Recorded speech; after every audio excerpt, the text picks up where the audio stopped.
Please, don't take my child away.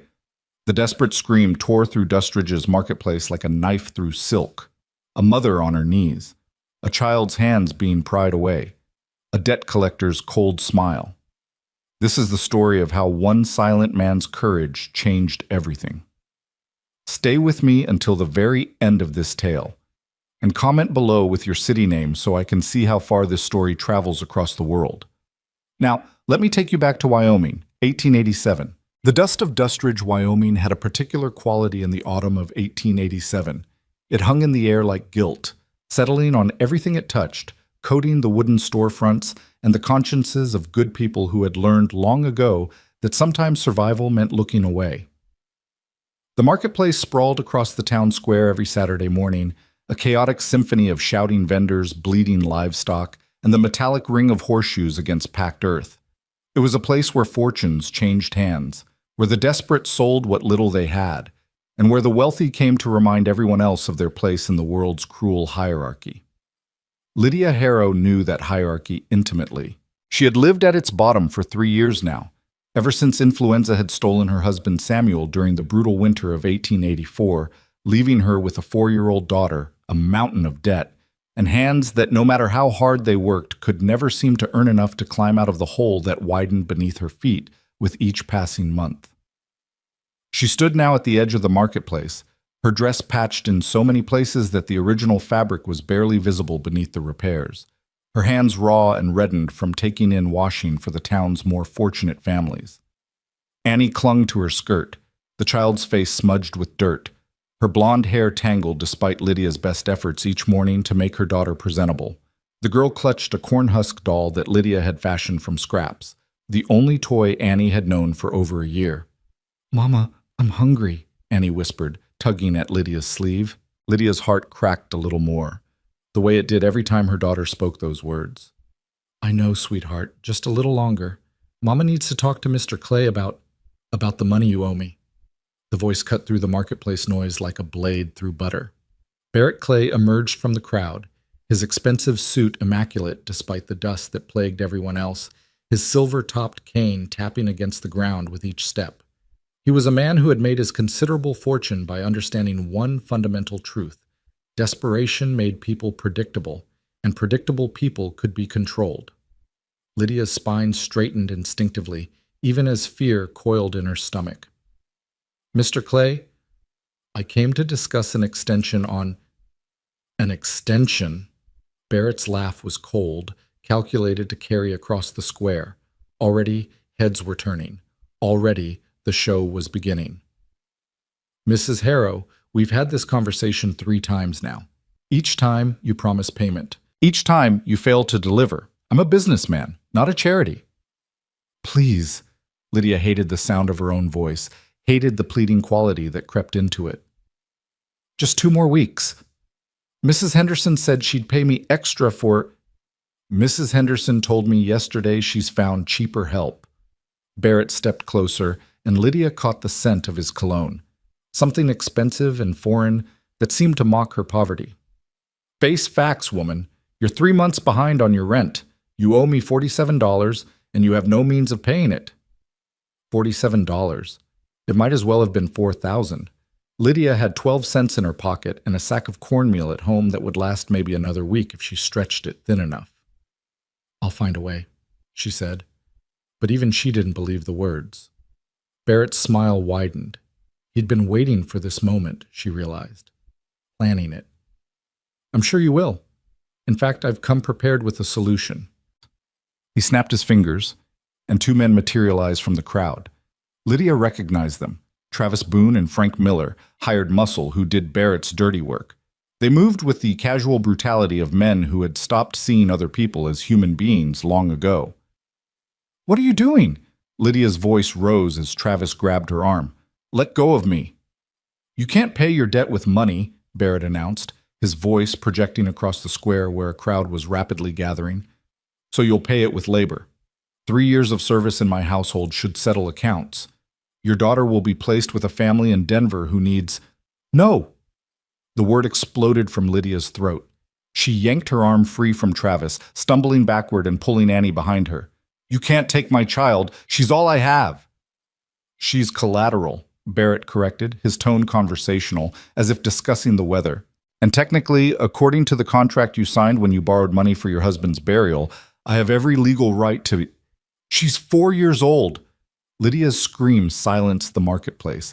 Vendors stopped hawking their wares. Horses stamped nervously. Even the wind seemed to hold its breath. She's a child, not property. Barrett's expression didn't change.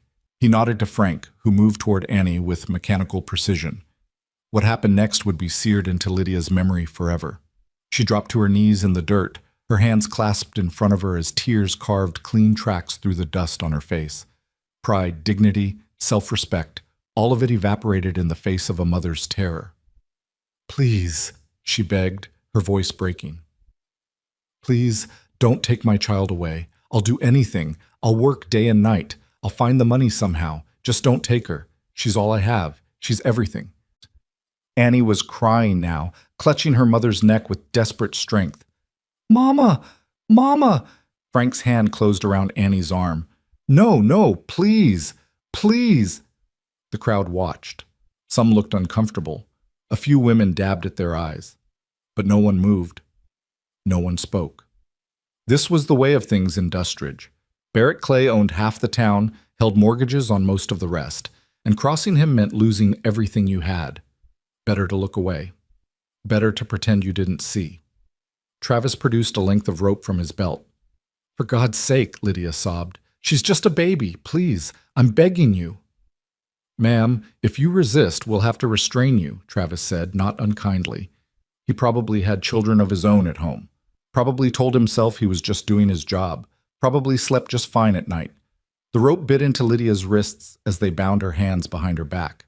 Annie's screams intensified as Frank lifted her, the little girl's legs kicking wildly, her cornhusk doll falling forgotten into the dirt. "Mama! I want my mama!" Annie baby, I'm so sorry. I'm so sorry." Barrett dusted off his sleeves, satisfied. "Take the child to the station. There's a train to Denver at 3 o'clock.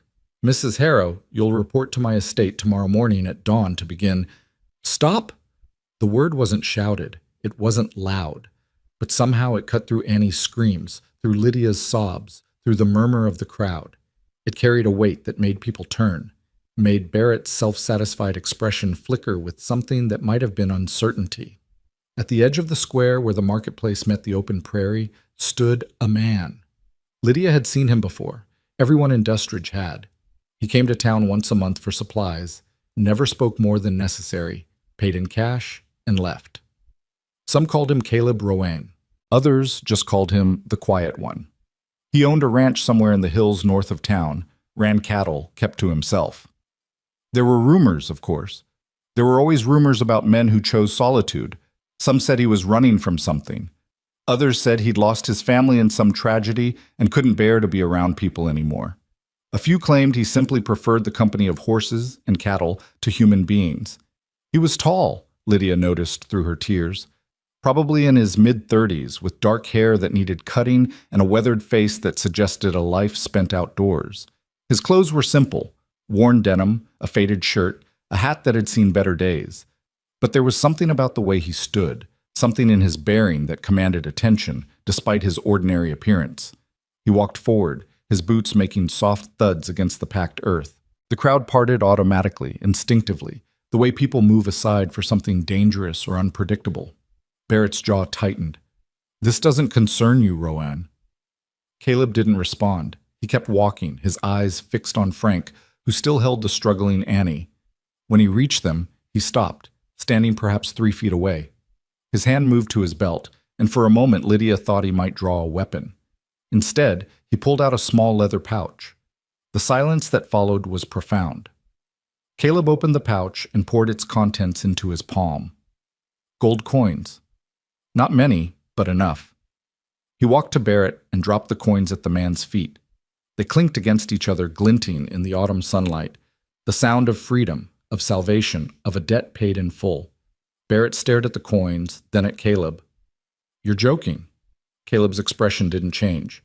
He gestured toward Lydia, then toward Annie, then back to the coins. The message was clear even without words. Take the money. Let them go. This is insane, Barrett said, but his voice had lost some of its confidence. She owes me service. There's a contract. You can't just... Caleb took one step forward. Just one. But something in that movement, something in his eyes, made Barrett take 2 steps back. Fine, Barrett snapped, his face flushing red. Fine. Take her. Take the brat. But don't think this makes you some kind of hero, Rowan. You just bought yourself a widow and a child. I hope you know what you're doing with them. He paused, his smile returning, ugly and insinuating. Or maybe you do. Maybe that's exactly what you wanted. The implication hung in the air like smoke. Several men in the crowd chuckled.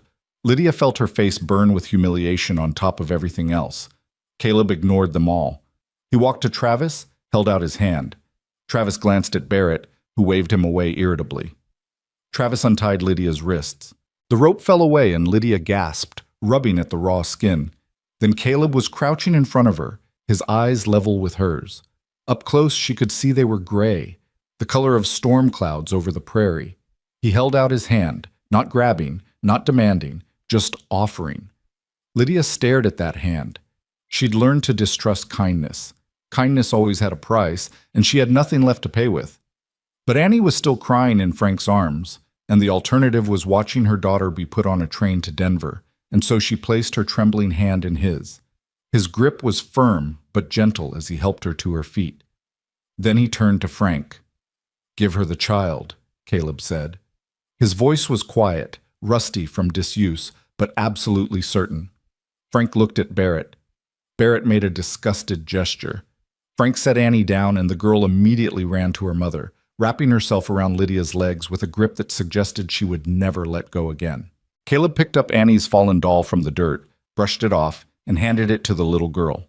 She took it with wide, tear-streaked eyes, staring at him as if he'd descended from heaven itself. Then, without another word, Caleb turned and walked toward a horse and wagon waiting at the edge of the square.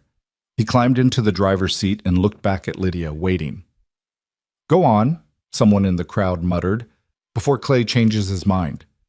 Lydia's legs moved automatically, carrying her and Annie toward the wagon. Someone, she never saw who, helped her climb up.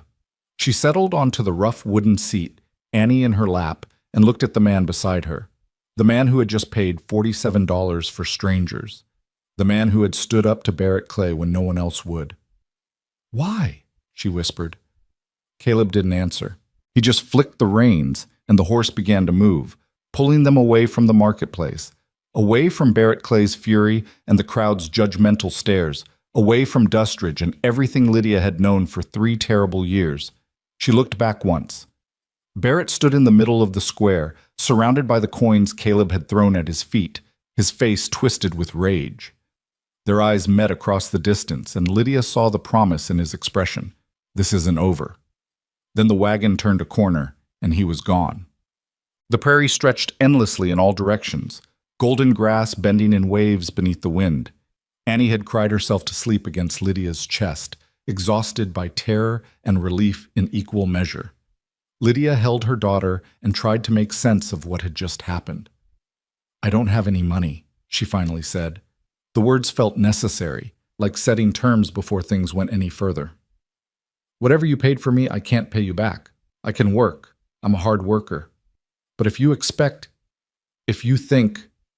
She couldn't finish the sentence, couldn't voice what Barrett's parting words had implied, what the crowd's laughter had suggested, what she'd seen in the eyes of too many men over the past 3 years. A widow alone was vulnerable. A widow alone with a child was desperate. Desperation made people agreeable to all sorts of arrangements. Caleb glanced at her briefly, then back at the road. He said nothing. "I need to know what you expect from me," Lydia pressed, hating how her voice shook. "I need to know what this is." For a long moment, the only sounds were the creak of the wagon wheels and the distant cry of a hawk overhead. Then Caleb spoke, his voice so quiet she had to strain to hear it. "Expect you to be safe." 3 words. That was all. But something in Lydia's chest loosened slightly. "And after that?" she asked. "What happens after that?" Caleb was silent again, his eyes on the horizon, where the land met the sky in a perfect line. Finally he said, Don't know yet.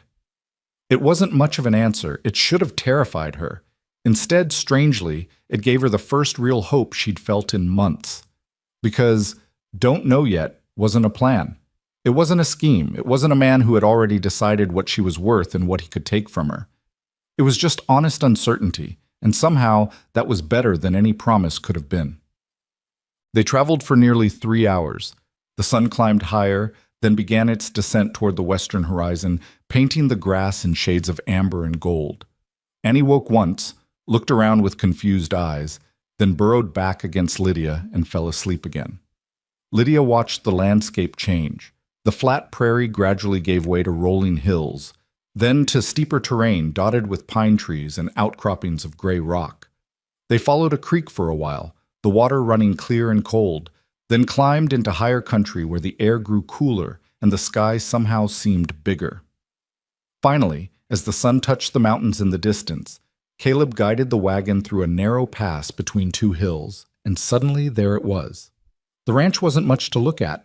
A single-story house built of rough-hewn logs, its roof missing shingles in places, its porch sagging slightly on one side.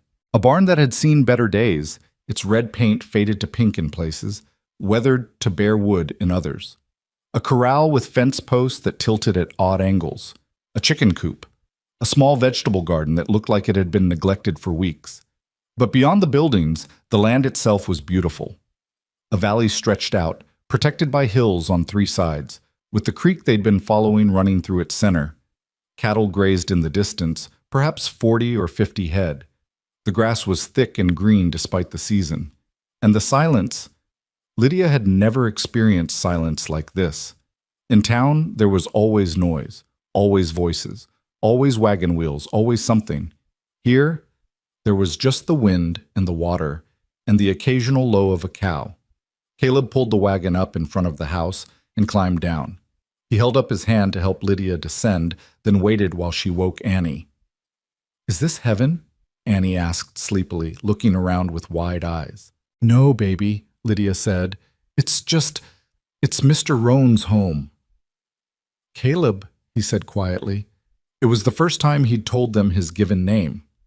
He led them inside. The house was sparse but clean, cleaner than Lydia had expected for a man living alone. One large room served as kitchen and living area, with a stone fireplace taking up most of one wall. 2 doors led to what she assumed were bedrooms. The furniture was simple: a table with 4 chairs, a worn sofa, a rocking chair by the fire. No decorations on the walls. No photographs. No personal touches that might tell her anything about the man who lived here. Caleb gestured to one of the bedroom doors. "Yours," he said simply.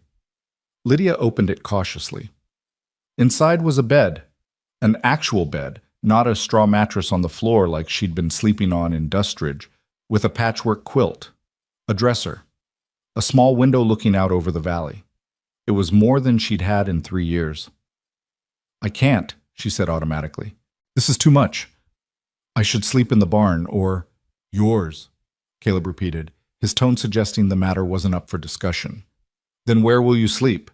He gestured toward the other bedroom door, then seemed to reconsider. "Barn's fine." "Absolutely not." The words came out more forcefully than Lydia intended.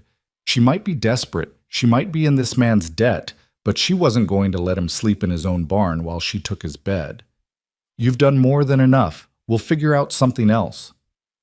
For the first time, something that might have been amusement flickered across Caleb's face. He walked to the fireplace, knelt down, and began building a fire with practiced efficiency. Within minutes, flames were crackling, pushing warmth into the room. "Hungry?" he asked.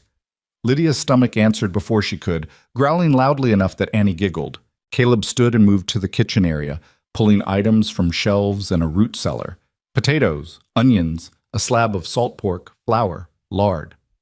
"I can do that," Lydia said quickly, moving forward. "Please, let me. You've already done so much." Caleb stepped aside without argument, watching as she located a knife, a cutting board, a pan. Her hands knew what to do. They'd prepared thousands of meals over the years, first for Samuel, then for herself and Annie, then for the families whose washing she took in, who sometimes paid her in food instead of coin. She worked in silence, aware of Caleb's presence but not uncomfortable with it.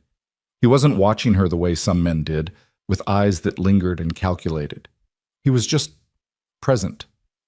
He fed more wood to the fire, then sat in the rocking chair with a piece of leather and some tools, working on what looked like a bridle repair. Annie, her initial shyness overcome by exhaustion and hunger, wandered over to him. She stood about 3 feet away, staring with unabashed curiosity.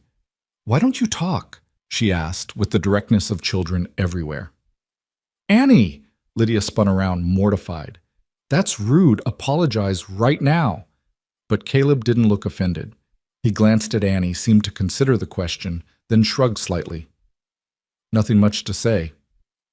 "Mama talks all the time," Annie informed him. "Sometimes she talks even when nobody's there. She says it's because she's thinking out loud." Despite everything, the terror of the day, the uncertainty of their situation, Lydia felt a smile tug at her lips. "I like quiet," Annie continued. "Mr. Barrett talked too much.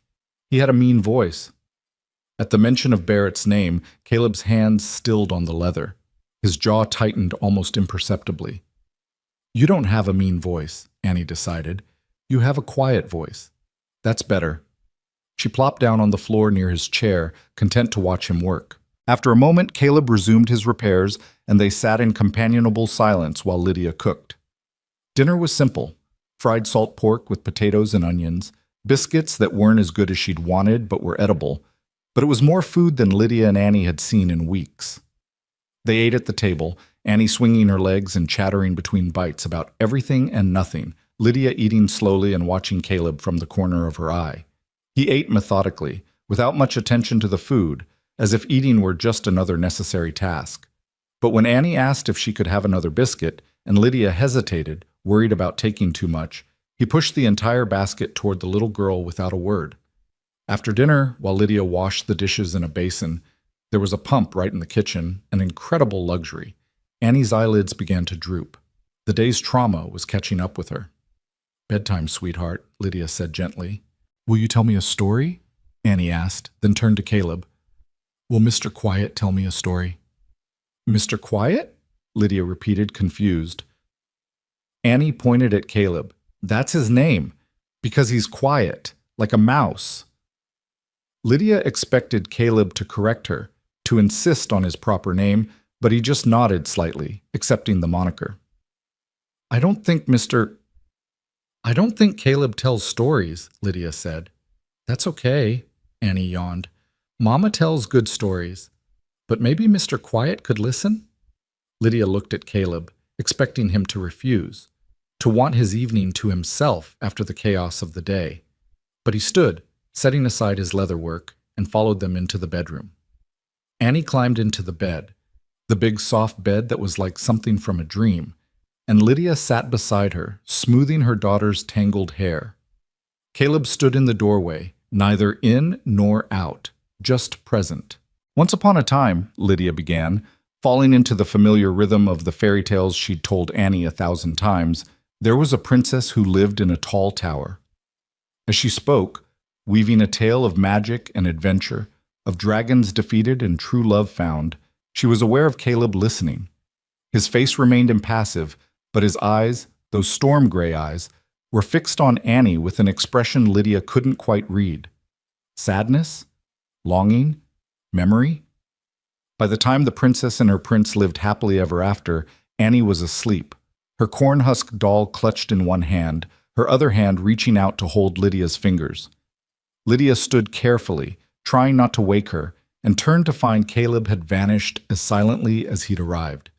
She covered Annie with the quilt, kissed her forehead, and stood for a long moment looking at her daughter's peaceful face. Safe. For the first time in 3 years, Annie was truly safe. When Lydia emerged from the bedroom, she found Caleb laying out blankets on the sofa. "You're not sleeping in the barn," she said firmly.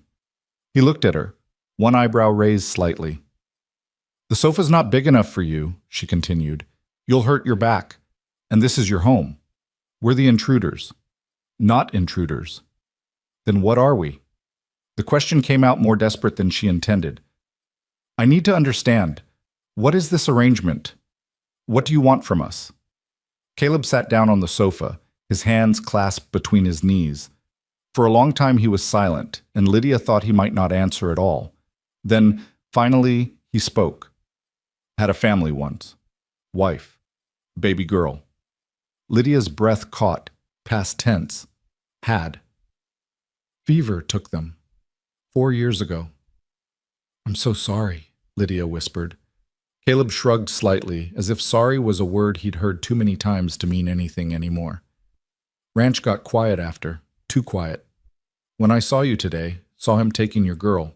He paused, his jaw working. Couldn't let it happen. So this is charity? His head snapped up, and for the first time she saw real emotion in his eyes, something fierce and almost angry. No. Then what? Don't know yet, he said again, echoing his words from the wagon. But not charity. Maybe... He struggled for words, and Lydia found herself holding her breath. Maybe just people helping people. Maybe that's enough for now. It should have been terrifying, this undefined thing between strangers.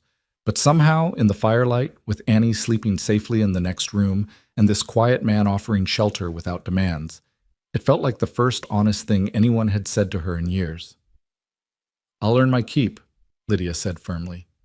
I'll cook and clean and help with whatever needs doing. And when I've worked off what you paid for us, wasn't buying you, Caleb interrupted, his voice sharp. Was buying your freedom. Different thing. Then I'm in your debt. No debt. Caleb, no debt, he repeated, his tone leaving no room for argument. You want to help around the place? Fine. But you don't owe me anything. You and the girl, you're free to leave any time. Door's not locked. Town's 3 hours south. You want to go? Go. Lydia stared at him, searching for the lie, for the catch, for the trap. But his eyes were steady, honest in a way that made her throat tight. I don't have anywhere else to go, she admitted quietly. Then stay. He stood, gathering the blankets. But stay because you want to, not because you think you have to. He walked to the door, clearly intending to sleep in the barn despite her protests. Caleb? He paused, looking back. Thank you, Lydia said. For today. For this. For everything. He nodded once, then disappeared into the night, leaving her alone with her thoughts and her sleeping daughter and the strange, fragile hope beginning to bloom in her chest. Outside, the prairie wind whispered through the grass, and somewhere in the darkness, a coyote called to its pack. But inside the house, for the first time in longer than she could remember, Lydia felt something she'd almost forgotten existed, the possibility of peace. She stood by the window for a long time, watching the stars emerge one by one in the vast Wyoming sky, and wondered what tomorrow would bring to this place of quiet wind and second chances, to this man who spoke in silences and saved strangers, to this life that had appeared out of nowhere when she'd lost all hope. In the barn, Caleb made his bed in fresh hay, listening to the sounds of the horses settling for the night. His hands still remembered the feel of Annie's cornhusk doll, the weight of it impossibly light. His daughter had had a doll once, made of cloth and buttons, that she'd carried everywhere until the fever took her. He closed his eyes, but sleep was elusive. The ranch was different tonight. The silence that had been his refuge for 4 years felt less heavy, somehow. Like a burden beginning, just barely, to lift. Tomorrow would bring its own challenges. Barrett Clay wasn't a man who forgot grudges. The work of the ranch wouldn't pause for domestic arrangements.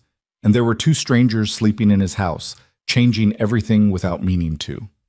But for tonight, Caleb let himself feel something he'd thought died with his family. The sense that maybe, possibly, life still had some kindness left in it after all. Dawn came slowly to the valley, painting the eastern sky in shades of rose and gold that seemed too beautiful for a world that had shown Lydia so much cruelty. She woke to unfamiliar silence. No sounds of vendors setting up in the alley behind her boarding house room. No shouts of drunks stumbling home from the saloon. No crying babies in adjacent rooms. Just birdsong and the distant lowing of cattle and the whisper of wind through pine trees. For a moment, she couldn't remember where she was. Then it all came rushing back, the marketplace, Barrett Clay's cold smile, the rope biting into her wrists, Annie's screams, and the quiet man who had stepped forward when no one else would. Annie still slept beside her, one small hand curled against her cheek, her breathing deep and peaceful. Lydia slipped out of bed carefully, not wanting to wake her, and padded barefoot across the rough wooden floor.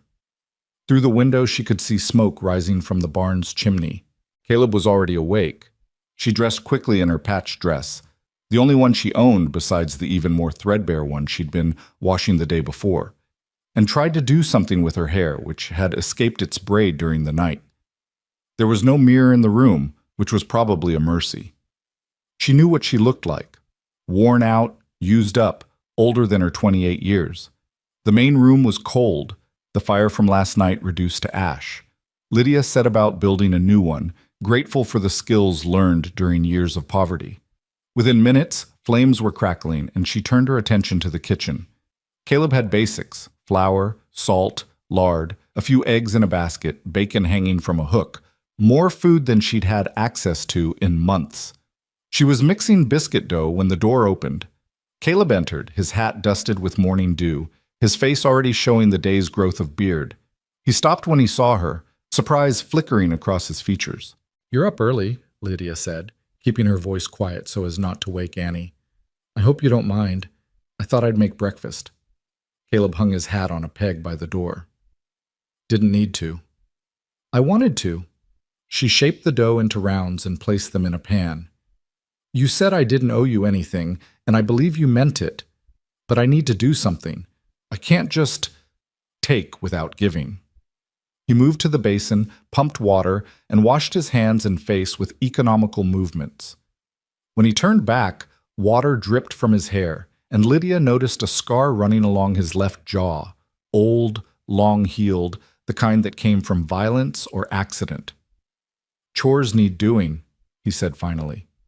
"Could use help if you're willing." Relief flooded through her, purpose, structure, a way to make herself useful.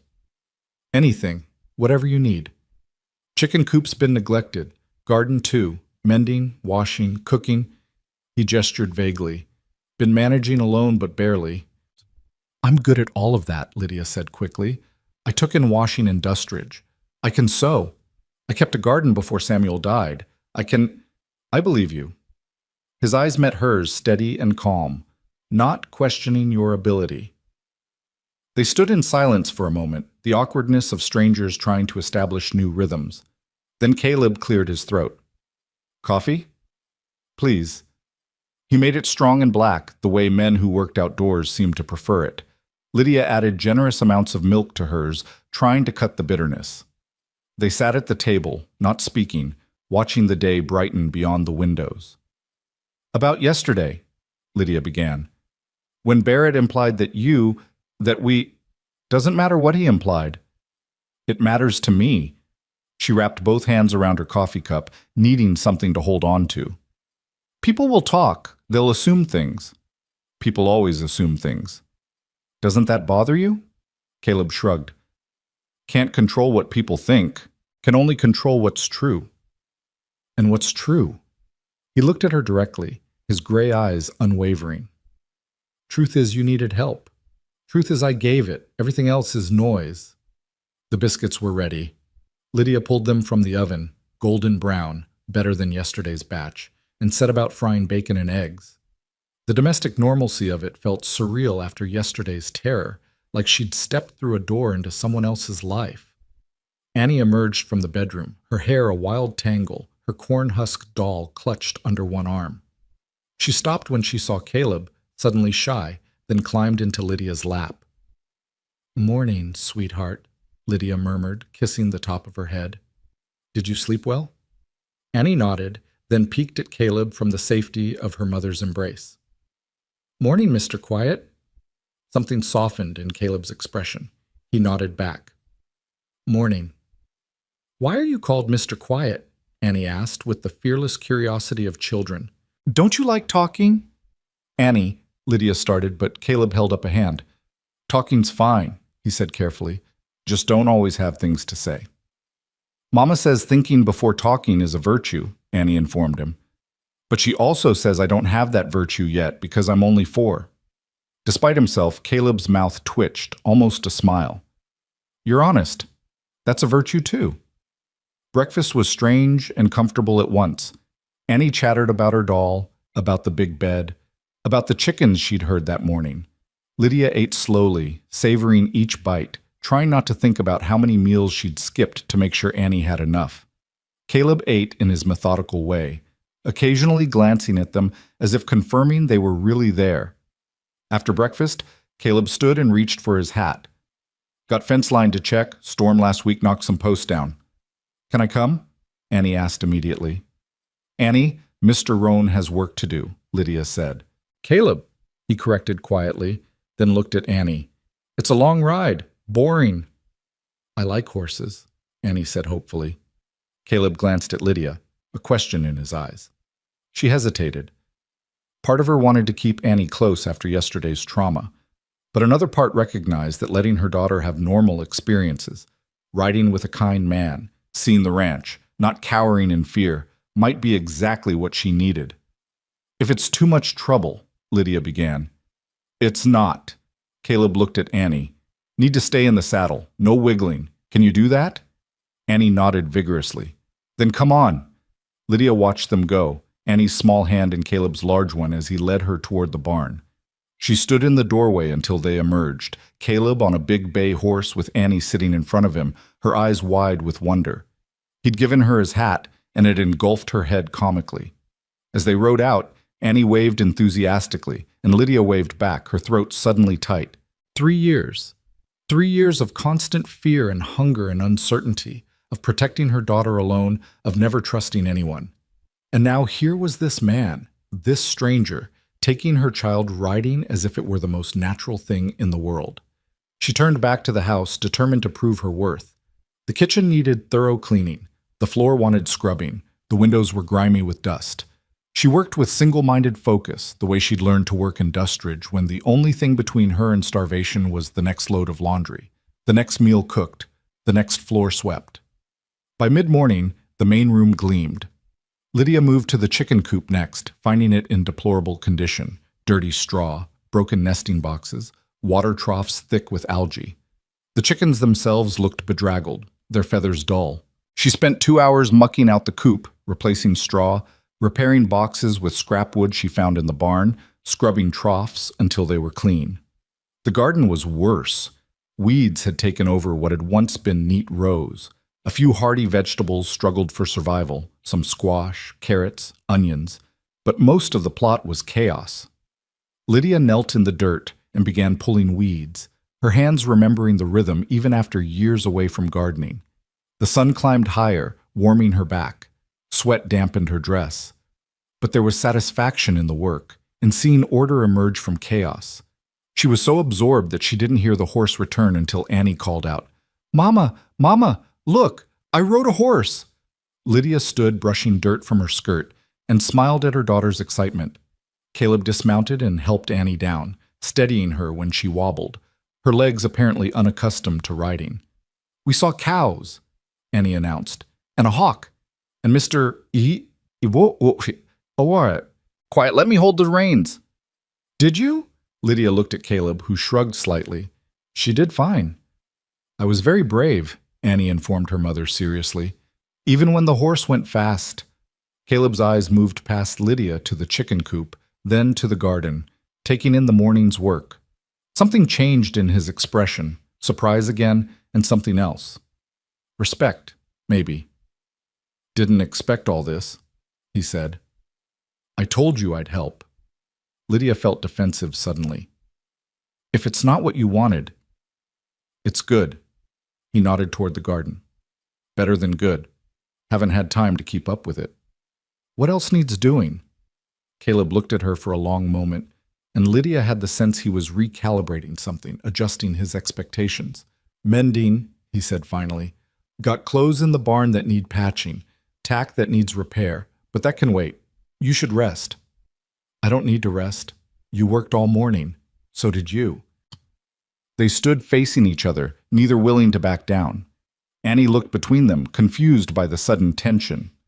"Lunch?" Lydia suggested finally, breaking the standoff. Caleb nodded. "I'll wash up." Lunch was leftovers from breakfast with bread Lydia baked while Caleb was gone. They ate mostly in silence, though Annie filled the quiet with her chatter about the morning's adventure, about the cows' funny faces, and how high up everything looked from horseback. After lunch, Caleb disappeared into the barn with tools. Lydia found his mending exactly where he'd said, a pile of shirts and pants that looked like they'd been neglected for months, maybe longer. Some had tears from barbed wire. Others had simply worn through with use. She settled in the rocking chair by the fireplace with needle and thread, Annie playing nearby with her doll. The afternoon passed in peaceful industry. Through the open door, Lydia could hear Caleb hammering in the barn. Annie hummed to herself, creating elaborate stories about her doll's adventures. Lydia's fingers worked automatically, stitching torn fabric, reinforcing weak seams, replacing buttons. It was work she'd done 1,000 times, but today it felt different. She wasn't mending for strangers who paid her pennies and complained about her speed. She was mending for the man who had saved her daughter. She was examining a particularly bad tear in a work shirt when a shadow fell across the doorway. Caleb stood there, hesitant, as if unsure whether to enter his own house. "Come in," Lydia said. "It's your home." He entered, moving to the basin to wash grease from his hands. "Fix the plow. Should work now when planting season comes." "That's good. Found some old dresses in a trunk." He gestured toward a bundle he'd set by the door. "My wife's. Thought maybe, if you wanted." Lydia set down her mending. The offer was kind, but accepting a dead woman's clothes felt strange, too intimate for their undefined relationship. "I couldn't. They're just sitting there," Caleb interrupted. "Doing no good to anyone. You need clothes. They're there." He paused. "Sarah would have wanted someone to use them." Sarah. His wife had a name now. Lydia wondered what she'd been like. This woman who had loved the quiet rancher, who had died and left him alone in this big empty valley. "Thank you," Lydia said softly. "That's very kind." Caleb nodded and retreated to his other bedroom, the one Lydia hadn't seen yet, and emerged with an armload of leather straps and buckles. He settled at the table and began working on what looked like harness repair. They worked in comfortable silence, the kind that falls between people who don't need to fill every moment with words. Annie eventually fell asleep on the sofa, exhausted by her morning adventure. The sun moved across the sky, painting the room in changing light. "Can I ask you something?" Lydia said finally, not looking up from her stitching. Caleb's hand stilled. "Yes." "Why don't you talk much? Is it just your nature, or—" She trailed off, unsure how to finish without being rude. He was quiet for so long she thought he wouldn't answer. Then, "After they died, Sarah and Emma, talking felt wrong. Like if I spoke, I'd have to admit they were really gone. So I stopped, got used to quiet, got comfortable with it." He resumed his work. "Now words feel excessive, most of the time. But not all the time." "Not all the time," he agreed. "Annie's right, you know," Lydia said. "Thinking before talking is a virtue. Most people could learn from it. And you talk enough for both of us." It took Lydia a moment to realize he was teasing, gently, but definitely teasing. She looked up and found him watching her, that almost smile playing at his mouth. "Someone has to," she replied, surprised by her own boldness. "Otherwise it's like living in a library." "Nothing wrong with libraries." "No, but they're not very lively." "Sometimes lively is overrated." They fell silent again, but the quality of it had shifted, warmer somehow, less like strangers coexisting and more like people finding their rhythm. Lydia finished the shirt she'd been working on and held it up. The repair was neat, nearly invisible. She added it to the growing pile of mended clothes. "You're good at that," Caleb observed. "I've had practice." Lydia reached for another item. "When Samuel died, I had to find ways to make money. Took in mending, washing, anything I could do. The women in town—" She paused, old bitterness rising. "They were happy to pay me pennies for work they didn't want to do themselves, but they weren't so happy when I needed help." "You asked for help?" "Once." The memory still stung. "When Annie got sick last winter. She had a fever so high I thought I'd lose her. I went to the church, begged them for money to see the doctor. They said they'd pray for her." Lydia's hands tightened on the fabric. "Prayer doesn't cure pneumonia. Medicine does. I sold everything we had. My wedding ring, Samuel's pocket watch, even my good shoes. Barely got enough. Caleb's jaw tightened. She recovered. Obviously, Lydia gestured toward the sleeping Annie. But I learned something that day. People will let you drown as long as they don't have to watch. They'll close their eyes, say a prayer, and call themselves good Christians. Not everyone. No, Lydia admitted, looking at him. Not everyone. The afternoon wore into evening. Caleb went out to do evening chores, feeding cattle, checking water troughs, securing the barn. Lydia started dinner using the last of the bacon and some carrots from the neglected garden. Annie woke and helped set the table, her version of help consisting mostly of moving things around while chattering about everything and nothing. When Caleb returned, they ate together as if it were something they'd done 100 times instead of twice. After dinner, Annie presented him with something she'd made while Lydia cooked, a crown woven from grass and wildflowers she'd gathered that morning, now slightly wilted but still beautiful in the way of a child's creation. For you, she announced solemnly. Because you're nice. Caleb stared at the crown in Annie's outstretched hands. For a moment, Lydia thought he might refuse. Then, very carefully, he took it and placed it on his head. It sat there, absurdly cheerful against his weathered face, flowers drooping over his forehead. Annie clapped delightedly. You look like a king.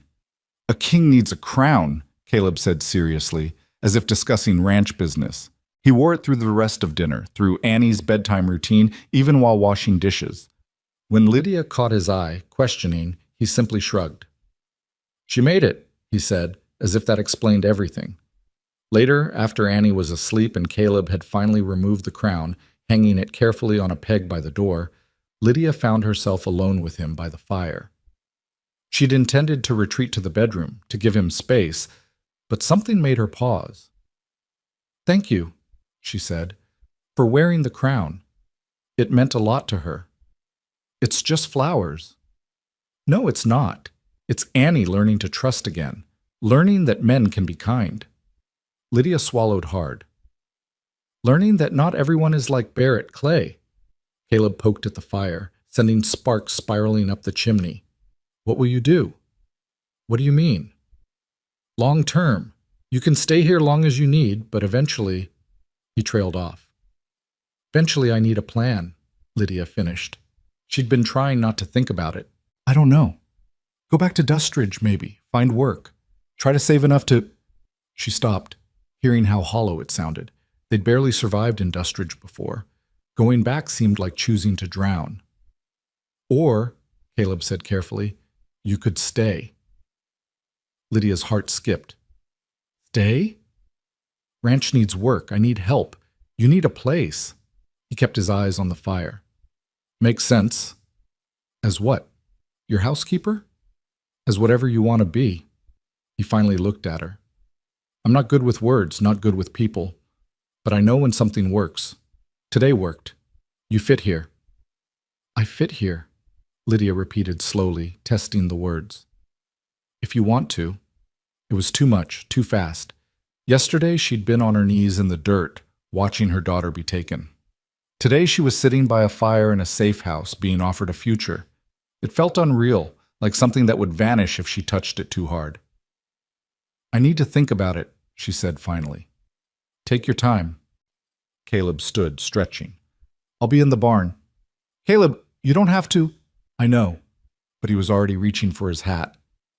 Need to check on a mare anyway. Might foal tonight. He was gone before Lydia could protest further. She sat alone by the fire, her thoughts spinning. Through the window she could see lamplight in the barn, Caleb's shadow moving across it. A kind man. A lonely man. A man offering shelter without demands, asking nothing but her presence. It should have been terrifying. Every instinct she'd developed over 3 years of widowhood screamed that this was too good, that there had to be a catch, that kindness always came with a price. But sitting in the warm house, listening to her daughter breathe peacefully in the next room, Lydia found herself wanting to believe, wanting to trust, wanting to imagine that maybe, just maybe, some men were exactly what they appeared to be. Decent human beings trying their best in a hard world, She looked at the crown Annie had made, hanging on its peg by the door, flowers already brown at the edges, but preserved with care. A small thing, a simple thing. But in that gesture, a quiet man wearing a child's gift without embarrassment, Lydia saw more kindness than she'd found in all of Dustridge's so-called good Christian people. Maybe staying wasn't madness. Maybe it was wisdom. The fire burned low. Outside, a coyote called to the moon. And in the barn, Caleb sat with the mare, waiting for new life to enter the world, thinking about the woman and child sleeping in his house and how, for the first time in 4 years, the ranch didn't feel quite so empty anymore. The days that followed fell into a pattern. Caleb rose before dawn to handle the cattle and horses. Lydia woke shortly after to prepare breakfast, the smell of coffee and frying bacon becoming the ranch's morning rhythm. Annie slept late, exhausted by fresh air and freedom, then woke full of energy and questions. The division of labor established itself naturally. Caleb handled the heavy outdoor work, fence repair, cattle management, equipment maintenance. Lydia took over the house and garden, the chickens and cooking, the endless small tasks that kept a home running. Annie helped wherever her small hands could manage, gathering eggs with fierce concentration, pulling weeds with determined enthusiasm, chattering constantly to whoever would listen. They spoke little at first, but the silences weren't uncomfortable. Caleb wasn't a man who needed conversation to feel connected. Lydia learned to read his moods in other ways, the set of his shoulders when something worried him, the slight softening around his eyes when Annie made him almost smile, the way his hands stilled when he was thinking hard about something. On the third day, Lydia found the courage to explore Sarah's trunk. The dresses inside were simple but well made, certainly better than her patched and worn clothing. She chose a blue cotton dress that needed only minor alterations, letting out seams where Sarah had been smaller, taking up the hem slightly. When she emerged wearing it, Caleb looked at her for a long moment. "Suits you," he said finally. It was the closest thing to a compliment she'd heard in years. By the end of the first week, Annie had claimed Caleb as her own. She followed him around like a shadow whenever he allowed it, asking endless questions about the cattle, the horses, why grass was green, where clouds came from, and whether chickens had feelings. Caleb answered her questions with surprising patience, his responses brief but thoughtful. "Do you ever get lonely, Mr. Quiet?" Annie asked one afternoon while they fed the chickens together. Lydia, hanging laundry nearby, held her breath. "Used to," Caleb replied. "Less now." "Because we're here?" "Because you're here." Annie beamed as if he'd given her a treasure. That evening, Lydia found something left on the kitchen table. A bar of lavender soap, still wrapped in its paper, the kind sold at the general store in Dustridge. She'd mentioned missing the scent days ago, barely aware she'd spoken the thought aloud. But Caleb had heard, had remembered, and had ridden 3 hours to town and back to buy it. She held the soap, her eyes burning with unexpected tears. When Caleb came in for supper, she tried to thank him. "It's just soap," he said, uncomfortable with her gratitude. "It's not just soap." He looked at her then, really looked at her, and something passed between them, an understanding that went beyond words, beyond the practical arrangement they'd made. A recognition that what was happening in this quiet ranch house was more than convenience, more than necessity. It was the beginning of something neither of them had expected to find again. That night, after Annie was asleep, Lydia made her decision. She found Caleb in the barn, checking on the new foal that had been born that first night, a spindly-legged colt with its mother's gentle eyes. "I'd like to stay," she said without preamble. "If the offer still stands." Caleb straightened, hay dust in his hair, his hands still gentle on the foal. "It stands. I need to know what you expect. I need clear terms." "Terms," Caleb repeated, as if the word were foreign. "Yes. How long? What happens if it doesn't work out? What? She struggled for the right words. "What are we to each other?" Caleb leaned against the stall, considering. "Stay as long as you want. Leave whenever you want. What we are." He paused. "Don't know yet. Friends, maybe. People who help each other. Maybe more someday, maybe not. Don't need to decide now. That's not very specific. Life isn't specific." His eyes met hers. "We'll figure it out as we go." It wasn't the clear answer Lydia had hoped for, but somehow it was better. No false promises, no grand declarations, just honesty and possibility and the chance to build something real. All right, she said, we'll figure it out as we go. Caleb nodded, and in that moment, standing in the lamplight of the barn with the smell of hay and horses around them and the sounds of the night prairie filtering through the walls, Lydia felt something she hadn't felt since Samuel died. Hope for a future that might actually be worth living. 3 weeks passed in the kind of peace that made Lydia nervous. She'd learned long ago that peace was temporary, that somewhere in the world someone was always sharpening a knife meant for your back. But the days at the ranch unfolded with gentle monotony. Morning chores, afternoon work, evening meals by the fire. Annie grew rounder, her cheeks filling out with regular food. Caleb remained quiet, but present, a steady force that anchored their small household. And Lydia, despite her wariness, began to relax into something that felt dangerously close to happiness. It was a Tuesday evening when everything shattered. Lydia was preparing supper, slicing potatoes, while Annie played with wooden blocks Caleb had carved for her. The late October sun slanted through the windows, painting everything gold. Caleb was outside dealing with a stubborn fence post that kept tilting. The normalcy of it all felt almost sacred. Then Annie looked up from her blocks, her small face suddenly alert. "Mama, what's that smell?" Lydia paused, knife in hand. She sniffed the air and felt her blood turn to ice. Smoke. Not the clean smoke of a cooking fire or a chimney, the thick, acrid smoke of something burning that shouldn't be. She dropped the knife and ran to the window. At first she saw nothing, then she spotted it. A thin gray column rising from behind the barn, thickening even as she watched, turning from gray to black, and suddenly there were flames, orange and terrible, clawing at the darkening sky. "Caleb!" The scream tore from her throat. She grabbed Annie, clutching her daughter tight. "Caleb, the barn's on fire!" He appeared from around the corner of the house, took one look at the flames, and ran.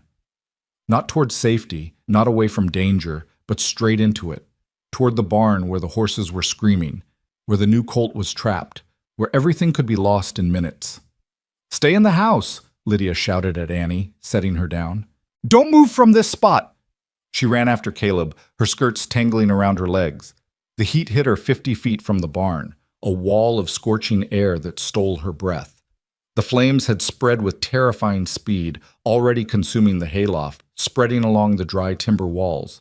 Inside, she could hear the animals panicking, the horses shrieking in terror.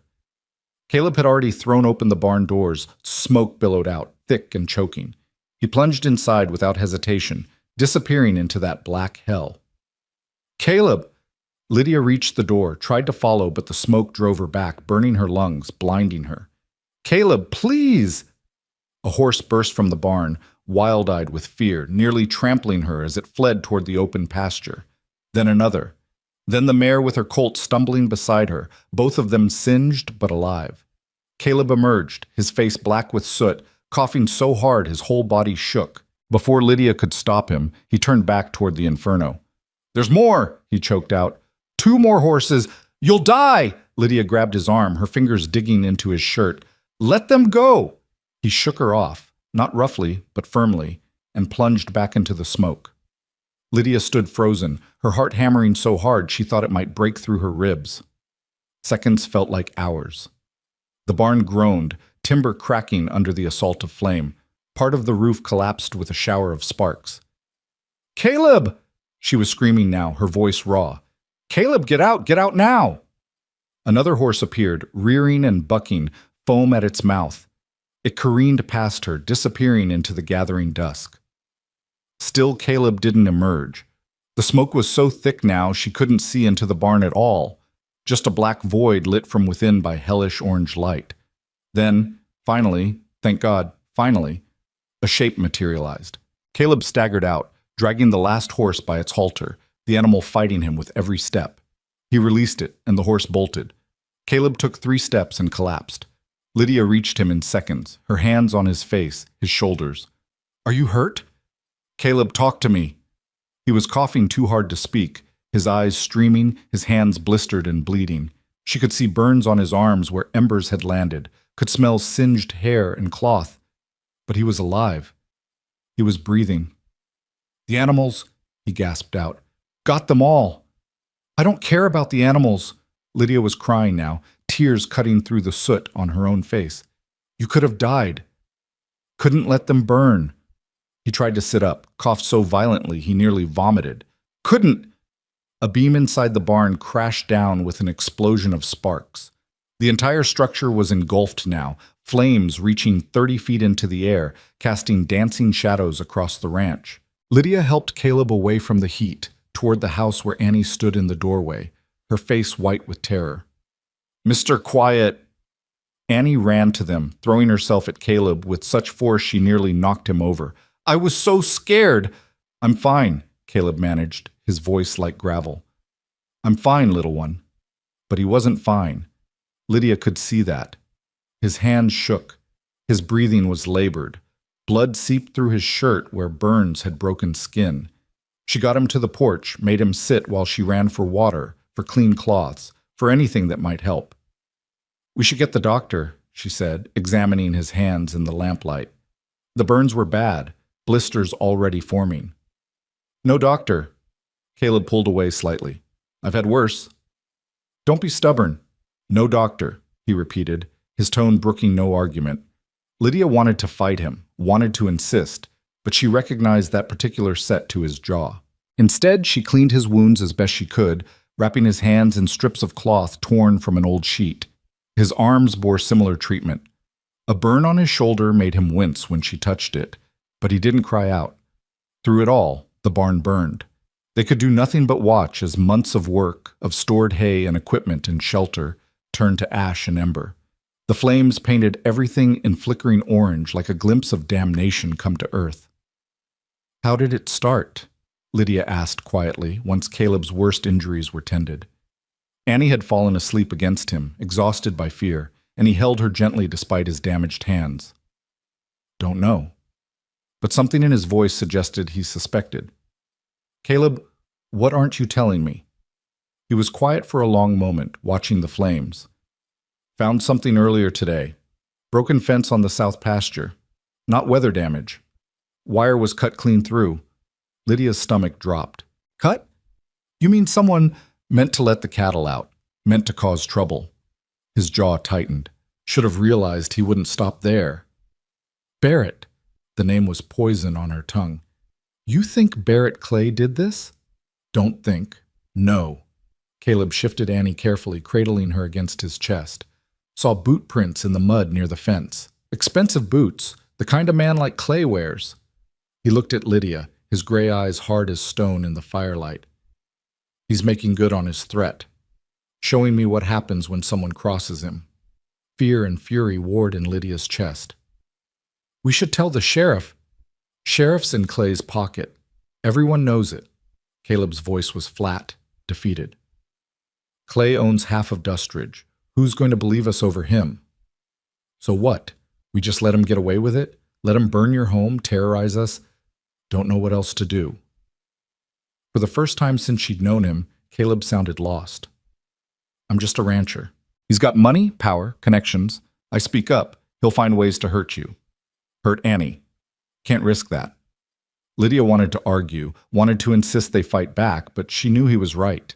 She'd seen how Barrett operated in Dustridge, how he destroyed anyone who opposed him with casual efficiency. And now they'd made an enemy of him, all because Caleb had dared to show kindness. "I'm sorry," she whispered. "This is my fault. If I hadn't owed him money, if you hadn't—" "Stop." Caleb's voice was firm despite his exhaustion. "This isn't your fault. It's his. He's the one who preys on desperate people.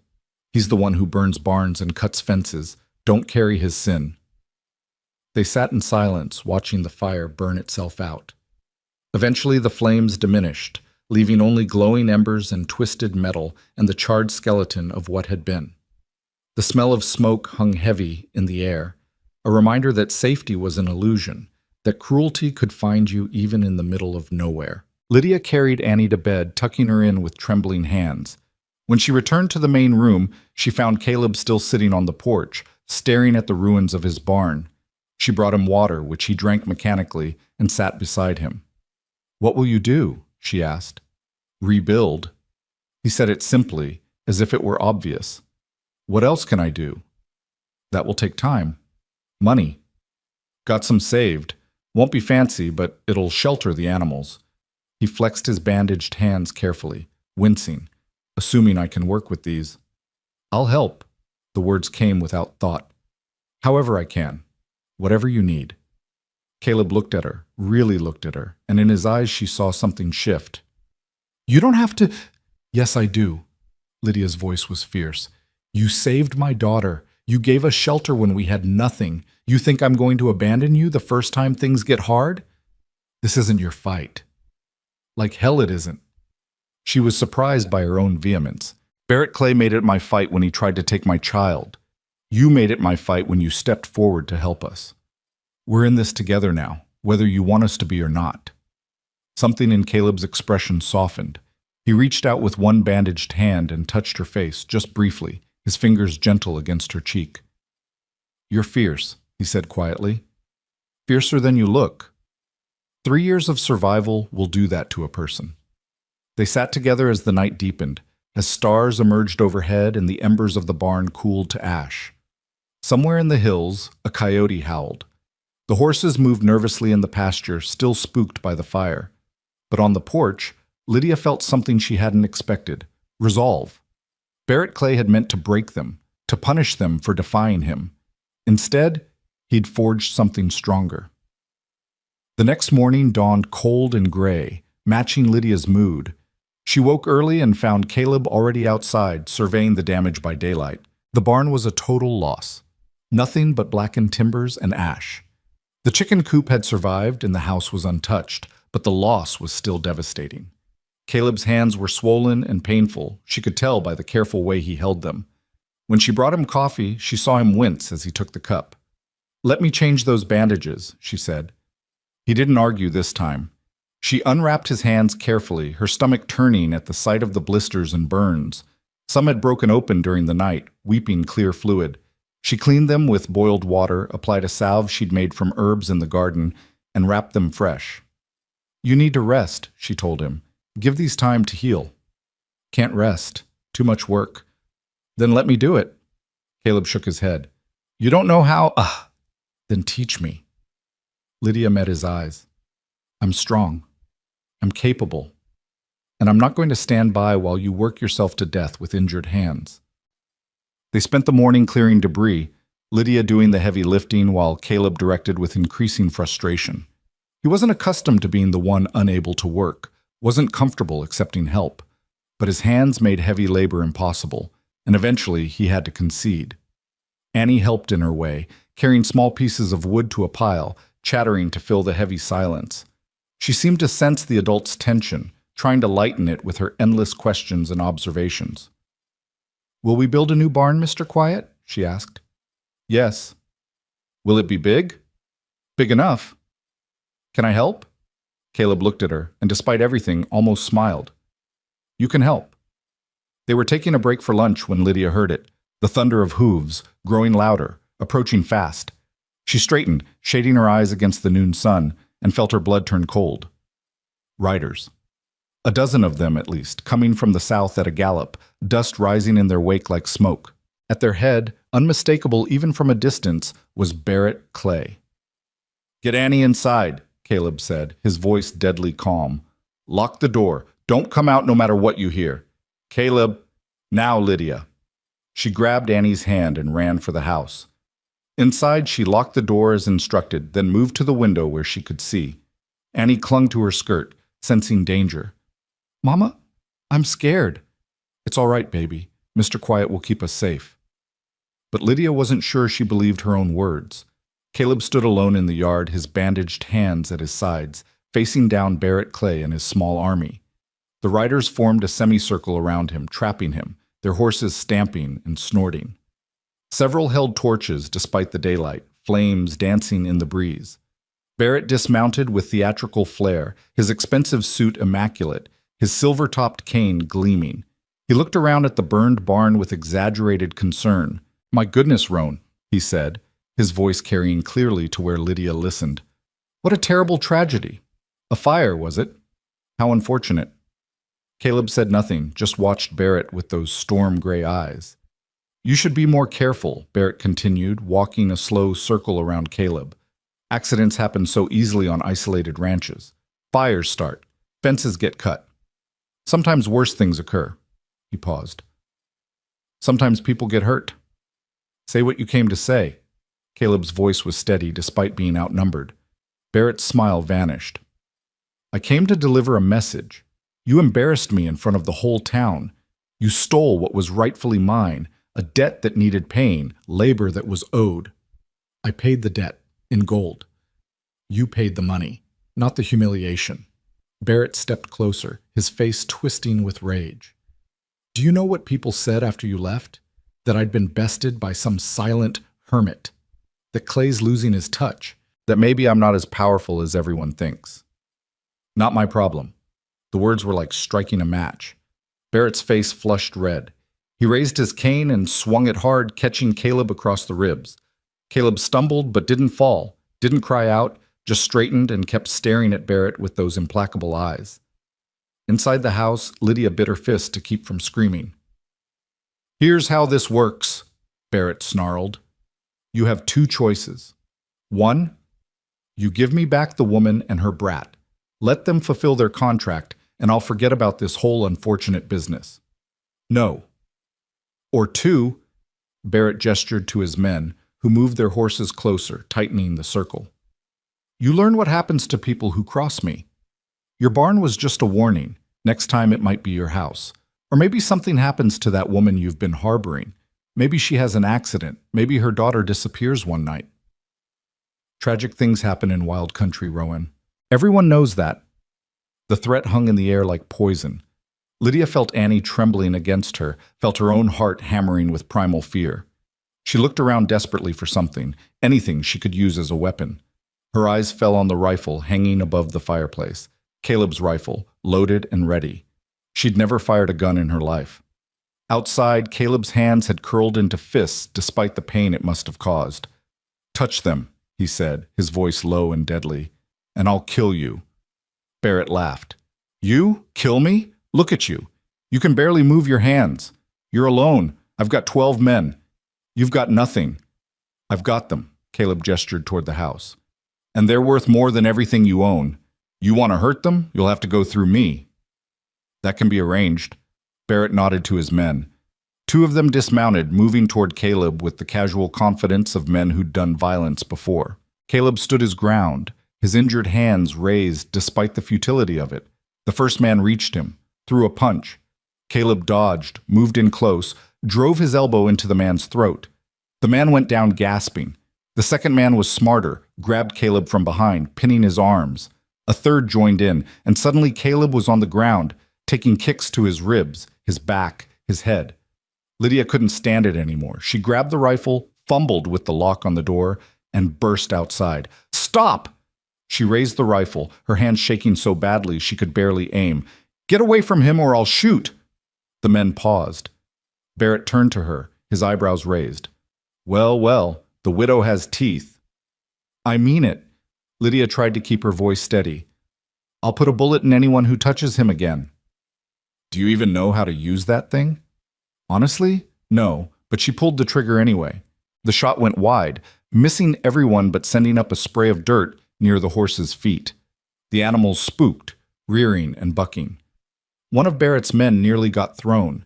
The noise was deafening in the quiet valley. Everyone froze. Lydia worked the lever, chambering another round with shaking hands. Next one won't miss. Barrett's expression had gone cold. You're making a very serious mistake, Mrs. Harrow. The mistake was yours when you threatened my daughter. For a long moment, no one moved. Caleb struggled to his feet, blood running from his nose. His breathing labored. He moved to stand beside Lydia, and she felt his presence like a shield. This isn't over, Barrett said finally. Not by a long shot. You want to protect them, Rowan? Fine. But you can't watch them every second. You can't guard them forever. Sooner or later you'll slip. And when you do... He smiled, cold and terrible. Well, accidents happen, especially to people who don't know their place. He mounted his horse with fluid grace, his men following suit. They wheeled around, preparing to leave. But Barrett paused, looking back. Oh, and Roan? In case you're thinking about running to the sheriff, don't bother. He knows better than to take your word over mine. This is my county, my rules. You're just living in it. They rode off in a cloud of dust, their laughter carrying on the wind. Lydia stood frozen, the rifle still in her hands, her whole body shaking with reaction. Beside her, Caleb swayed, then sat down hard. Are you hurt? She dropped the rifle and knelt beside him. Caleb, talk to me. I'm fine. But he wasn't. She could see him favoring his ribs, see blood on his shirt. You shouldn't have come out. Should have stayed inside where it was safe. Safe? Lydia's voice broke. You were being beaten. I wasn't going to just watch. You could have been hurt. Annie could have... We're a family. The words burst from her before she could stop them. At least, we're something close to it, and families protect each other. You don't get to be the only one who does the protecting. Caleb stared at her, something raw and vulnerable in his expression. You fired a gun for me. I'd do worse than that. She helped him to his feet, supporting his weight. Come on, let's get you inside. You need rest. He didn't argue this time, letting her guide him into the house where Annie waited, her small face streaked with tears. She ran to Caleb, wrapping her arms around his legs. You're bleeding, she cried. Mama, he's bleeding. I know, sweetheart. Help me get him to the sofa. They got him settled, and Lydia set about tending his wounds. More than his hands now, cuts on his face, bruises blooming across his ribs, scrapes and contusions that would hurt for days. He endured her ministrations in silence, his eyes distant. We should leave, he said finally. Pack up, go somewhere Clay can't find you. Montana, maybe. Or Oregon. No. Lydia, you heard him. He's not going to stop. I said no. She met his eyes. We're not running. This is our home now. We're not letting him take it from us. It's not worth dying for. Maybe not. She touched his face gently, careful of the bruises. But you might be. The words hung between them, fragile and enormous. Caleb's eyes widened slightly, and Lydia realized what she'd just said, what she'd just admitted. She started to pull back, to take it back, but Caleb caught her hand. You don't mean that, he said quietly. Don't tell me what I mean. She squeezed his hand. You saved my daughter. You gave us a home. You stood up to Barrett Clay twice now, knowing what it would cost. If that's not worth fighting for, I don't know what is. Annie climbed onto the sofa beside Caleb, curling into his side despite his injuries. I don't want to leave, she said in a small voice. I like it here. I like Mr. Quiet. Caleb wrapped his arm around her, his expression softening. I like you too, little one. Then we stay, Lydia said firmly. All of us. Together. Let Barrett do his worst. We'll face it together. Outside, the sun was beginning its descent toward the mountains. The ruins of the barn smoldered faintly, a reminder of what they'd lost and what they stood to lose. But inside the house, in the fading light, 3 people who'd been strangers just weeks ago sat together and made a choice. Not to run, not to surrender, but to stand and fight for the fragile, precious thing they were building together. It was a choice that would cost them dearly in the days to come. But sitting there with Caleb's hand in hers and Annie sleeping peacefully between them, Lydia couldn't bring herself to regret it. Some things were worth fighting for. Some people were worth the risk. And if Barrett Clay wanted to take them apart, he'd find they were stronger together than he'd ever imagined. The days following Barrett's visit passed with agonizing slowness. Each hour stretched taut with waiting. Lydia found herself jumping at shadows, starting at every sound. Every time she looked out the window and saw dust rising in the distance, her heart would leap into her throat, certain it was Barrett and his men returning to make good on their threats. But the dust always turned out to be nothing. Wind stirring the prairie or cattle moving, or her own fear manifesting as phantoms.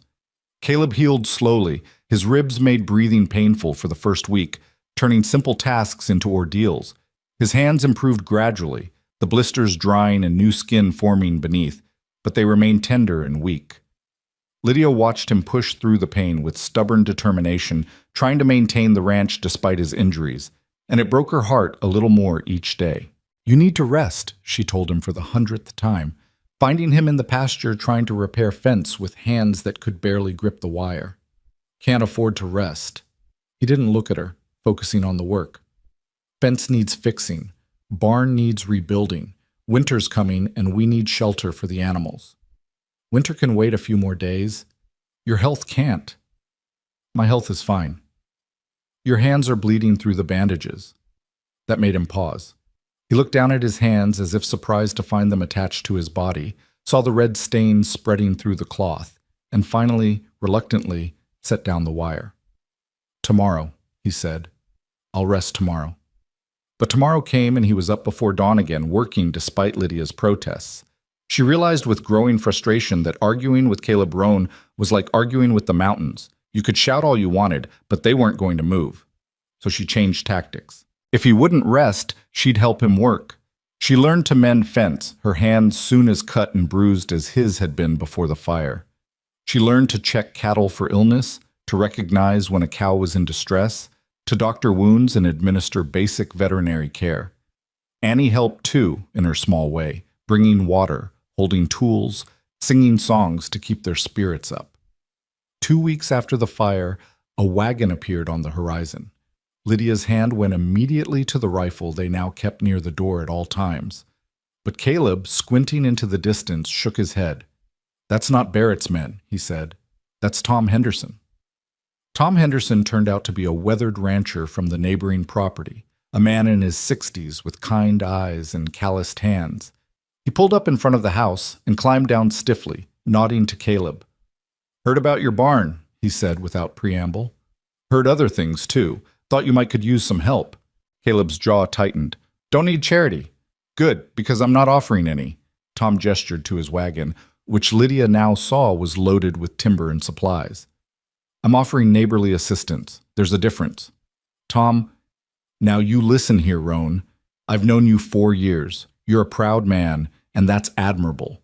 But pride's a luxury when winter's coming and you've got no barn." He paused. "Besides, my Sarah's been after me about that widow and child you took in. Says I should make sure you're treating them right, that they're not going without." Lydia stepped forward. "Mrs. Henderson sent her regards?" Tom tipped his hat to her. "She did indeed, ma'am. Also sent preserves and some dress fabric she thought you might could use. Woman's convinced the whole county is going to gossip about Caleb keeping a lady under his roof without proper supervision." He chuckled. "I told her folks in these parts got better things to do than worry about who's living where. But you know how women are." "I do," Lydia said dryly. "Being one myself." Tom had the grace to look embarrassed. "Meant no offense, ma'am." "None taken." She glanced at Caleb, who looked torn between gratitude and his stubborn independence. "We'd be grateful for the help, Mr. Henderson." "Very grateful." Over Caleb's half-hearted protests, Tom unloaded his wagon and spent the day helping mark out where the new barn would stand. As they worked, other wagons appeared. The Millers from the south property brought nails and tools. The Johnsons from the east brought food and their 3 grown sons to help with heavy lifting. By noon, a dozen people had gathered, turning the barn raising into an impromptu community event. Lydia moved among them, serving water and coffee, listening to their conversations.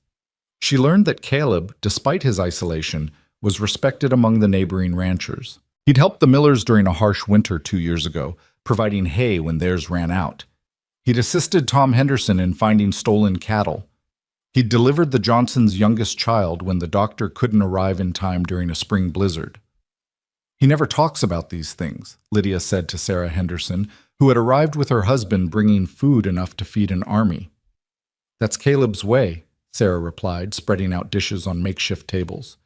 "He does what needs doing without expectation of thanks or recognition. When his wife and daughter died, we thought he'd leave, sell the ranch and go somewhere without memories. But he stayed. Worked himself near to death that first year, but he stayed." She looked at Lydia appraisingly. "You're good for him. He's more alive now than he's been in 4 years." "I don't know about that. We're just—" Lydia paused, unsure how to explain their arrangement. "Your family," Sarah said firmly. "Maybe not in the traditional sense, but family nonetheless.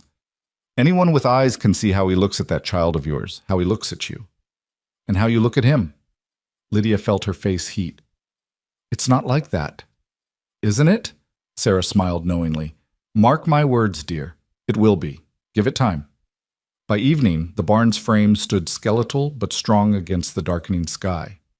The men would return tomorrow to continue the work, they promised. Tom Henderson stayed for supper, regaling Annie with stories about the wild horses he'd broken in his youth, while Caleb listened with that almost smile playing at his lips. After everyone left, Lydia found Caleb standing in the doorway, looking out at the barn frame. "You have good neighbors," she said softly. "I do." His voice was rough with emotion he wouldn't name. Didn't realize how good until today. They care about you. They care about doing what's right. Big difference. Lydia moved to stand beside him. "Is there? Seems to me caring about doing what's right and caring about people often looks the same." He glanced at her, something unreadable in his eyes. "You fit in with them. Sarah and the others. They like you. That surprises you?" "No, just observing." They stood in comfortable silence, watching the stars emerge. Annie was already asleep inside, worn out by the excitement of so many people. The night was cool, promising frost before morning. "Caleb," Lydia said carefully, "if Barrett comes back while all these people are here—" "He won't." Caleb's voice was certain. "He's a coward at heart. He only strikes when his target is vulnerable and alone. With witnesses, with people who'd spread word of what he did, he'll stay away." "And after? When the barn's finished and everyone goes home?" "Then we'll be ready." His hand moved unconsciously to where a gun now rested at his hip, a precaution he'd taken since Barrett's visit. "He makes a move, I'll end it." The coldness in his voice sent a shiver through Lydia.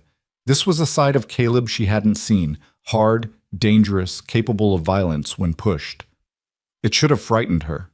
Instead, strangely, it made her feel safer. The barn raising took 3 days. Men worked from dawn to dusk, their hammers ringing out across the valley like a defiant bell. Women brought food and fellowship, their presence transforming the ranch into something alive and communal. Annie made friends with the Johnson children, playing games and shrieking with laughter.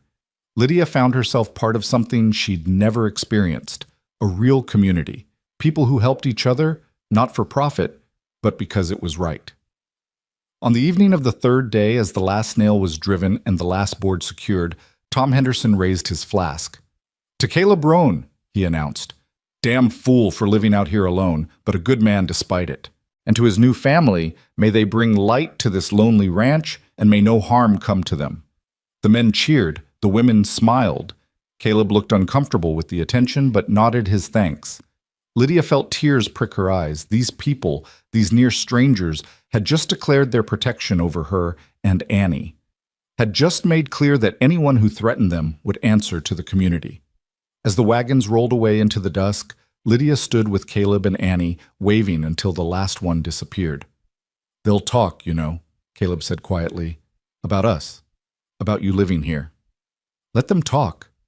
Lydia was surprised by her own lack of concern. "We know the truth. That's what matters." Annie tugged at Caleb's sleeve. "Mr. Quiet, can I sleep in the new barn tonight? I want to see if it smells different than the old one." "Barns are for animals, not little girls," Lydia said, but she was smiling. "Tomorrow," Caleb told Annie. "Tomorrow you can explore all you want. Tonight you need a real bed." As Lydia tucked Annie in that night, her daughter asked a question that had clearly been building. "Mama, is Mr. Quiet going to be my new papa?" Lydia's breath caught. "Why would you ask that, sweetheart?" "Because Mrs. Henderson said we're a family now, and families have mamas and papas. I have a mama, that's you, but I don't have a papa anymore. Papa Samuel went to heaven." Annie's eyes were serious, thoughtful beyond her years. "Could Mr. Quiet be my papa? I think he'd be good at it." "I don't know, baby." Lydia smoothed Annie's hair. "These things are complicated." "Why?" Because Mr. Quiet and we're not married. We're just friends who live together."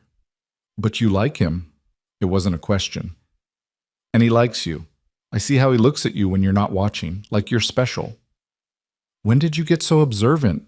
Annie giggled. "I'm very clever. Mrs. Henderson said so." After Annie fell asleep, Lydia found Caleb in the new barn, running his hands over the fresh timber, breathing in the scent of new wood and hay.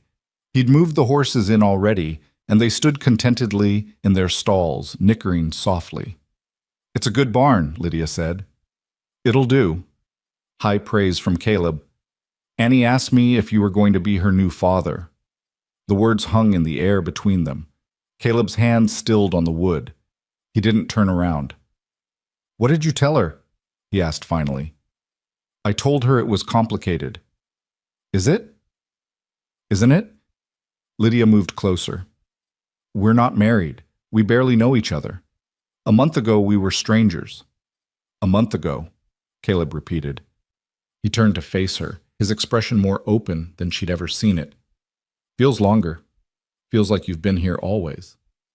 "That's just because we've been through so much together." "Maybe." He took a step toward her. "Or maybe it's because some people fit together right from the start. Some people just belong." Lydia's heart hammered.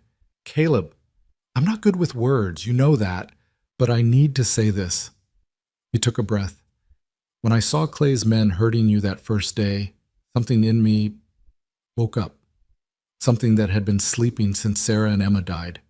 At first I thought it was just about doing the right thing, being a decent human being, but it's more than that now." "What is it?" Lydia whispered. "It's you. It's Annie. It's this."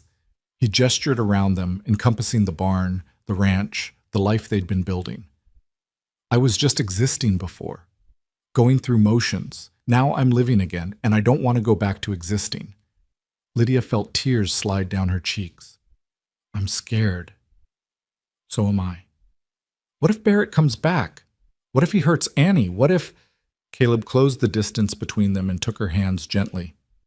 "Then we'll face it together. All of us. That's what families do." "Is that what we are? A family?" "If you want to be." His gray eyes searched hers. "I know I'm not much. I'm quiet, and I'm broken, and I live in the middle of nowhere. I can't offer you fancy things or an easy life, but I can offer you protection, safety, a home, and something else, if you'll have it." "What?" "Love." The word seemed to cost him, but he said it anyway. "I love you, Lydia. I love Annie. Didn't plan to, didn't expect it. But there it is." Lydia couldn't speak past the lump in her throat. She'd been proposed to before. Samuel had courted her properly, with flowers and poetry and promises. But this raw, honest declaration from a man who hoarded words like gold meant more than all of Samuel's eloquence ever had. "I love you too," she managed. "God help me, but I do." Caleb smiled then, a real smile, full and genuine, transforming his entire face. He pulled her close, and she went willingly, resting her head against his chest, hearing his heart beat strong and steady beneath her ear. They stood like that for a long moment, just holding each other in the new barn with the horses as witnesses. Then Caleb tipped her face up and kissed her, soft and sweet and full of promise. It was Annie's scream that shattered the moment. They broke apart and ran for the house, Caleb's hand going to his gun. The front door stood open, swinging in the wind. Inside, Annie stood in the middle of the main room, pointing at the table with a shaking finger. "Mama, Mama, look!" On the table lay a doll, not Annie's cornhusk doll, but a porcelain doll in an expensive dress, beautiful and terrible at once, because around the doll's neck was a rope, tied in a noose, and pinned to its chest was a note. Caleb snatched up the note, his face going pale as he read. Then he handed it to Lydia. The message was simple, written in elegant script. "Pretty things break so easily. Next time it won't be a doll. Leave now or watch her die. You have 3 days." Lydia's hand shook so badly the paper rattled. She looked at Annie, who was crying now, terrified without understanding why. Looked at Caleb, who had gone absolutely still, the way predators do before they strike. "He was here," Lydia whispered. "He was in our house while we were in the barn. He could have taken her, could have... But he didn't." Caleb's voice was ice. "He's still playing games, still trying to scare us into running." "It's working." Lydia pulled Annie close. "Caleb, we can't fight this. He'll kill her. He'll kill all of us." "No." Caleb's hands clenched into fists. "No more running. No more cowering. This ends now." What are you going to do?" He didn't answer, just strode to the gun cabinet and began pulling out weapons, rifles, a shotgun, boxes of ammunition. He loaded each one with methodical precision, his face set in grim lines. "You're going after him," Lydia realized. "You're going to Dustridge." "I'm going to end this, one way or another." "They'll kill you. Caleb, please, there has to be another way." "There isn't."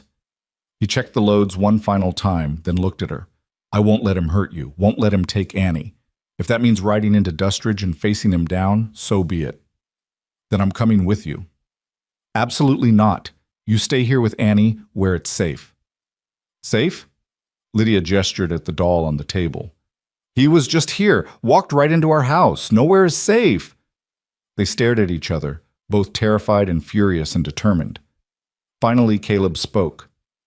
"Take Annie to the Hendersons. Stay there until I come back." "And if you don't come back?" "Then Tom will make sure you get somewhere far from here, somewhere Clay can't reach you." He touched her face gently. "I need to know you're safe. Please, Lydia, give me that much." She wanted to argue, wanted to insist, but she saw the resolve in his eyes and knew it was pointless. So instead she nodded, tears streaming down her face. "You come back to us," she said fiercely. "You hear me, Caleb Roan? You come back." "I'll try." "No, not try. Promise me. Promise you'll come back." He pulled her close one more time, memorizing the feel of her in his arms. "I promise." They packed quickly, Lydia throwing clothes and necessities into a bag while Caleb saddled 2 horses. Annie clung to her doll, confused and frightened by the adult's urgency. Within an hour, they were ready to leave. Caleb lifted Annie onto her horse, then helped Lydia mount. The little girl looked at him with solemn eyes. "You're going to fight the bad man, aren't you, Mr. Quiet?" "I am." "Are you scared?" Caleb considered the question seriously. "Yes." "Mama says being brave means doing scary things anyway." "Your mama's right." He handed Annie her reins. "You take care of her for me, all right? Keep her safe." Annie nodded, suddenly looking older than her 4 years. "I will. And you come back safe. Because you're my papa now, even if you and Mama haven't said the words yet, and papas don't leave." Caleb's eyes misted. He pressed a kiss to Annie's forehead, then to Lydia's hand. "I love you both," he said. "Remember that. Whatever happens, remember that." Then he slapped the horse's flank and sent them galloping toward the Henderson ranch, watching until they disappeared over the ridge. Only then did he turn back to the house, to the threatening doll and its rope noose, and let the rage he'd been controlling finally surface. Barrett Clay wanted a fight. He'd get one. Caleb rode out at midnight, under a moonless sky that hid him like a blessing. He knew the way to Dustridge by heart, could ride it blind if needed. The darkness suited his purpose. He was done being the quiet, peaceful rancher, done turning the other cheek.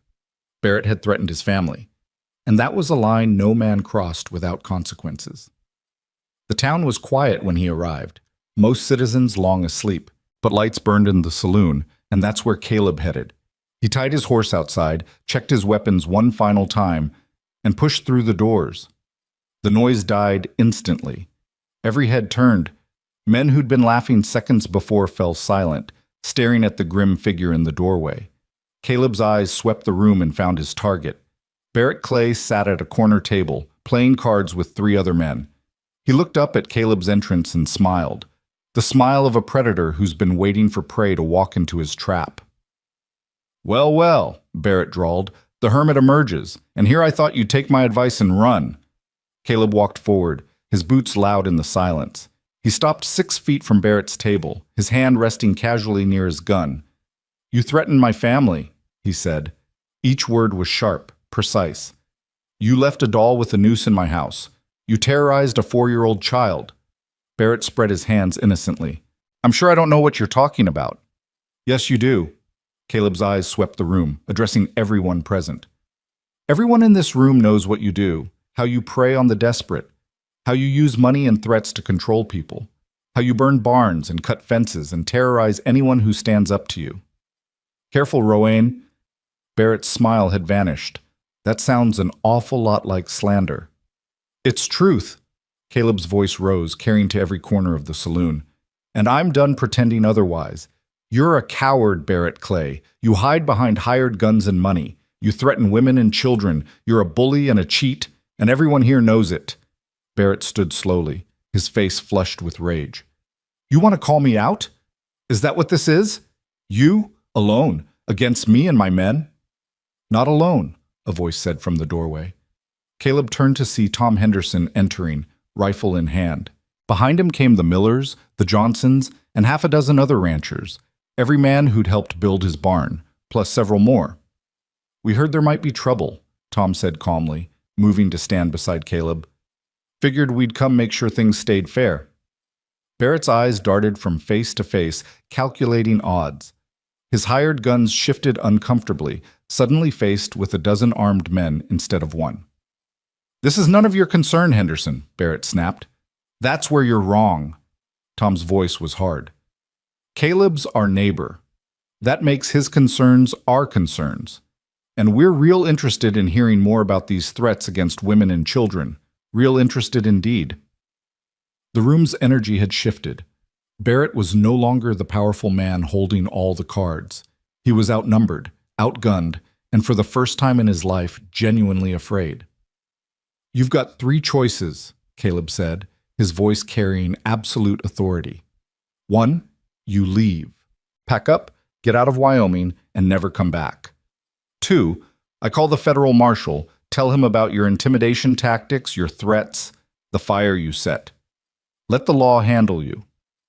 Or 3, Barrett's voice shook slightly. 3, Caleb said softly. You refuse both those options and find out what happens when a man's got nothing left to lose. For a long moment, no one moved. The saloon held its breath, waiting to see which path Barrett would choose. Then slowly, the wealthy trader reached for his coat. This isn't over, he said, but his voice lacked conviction. Yes, Caleb replied. It is. Barrett left with what dignity he could muster, his hired guns trailing behind.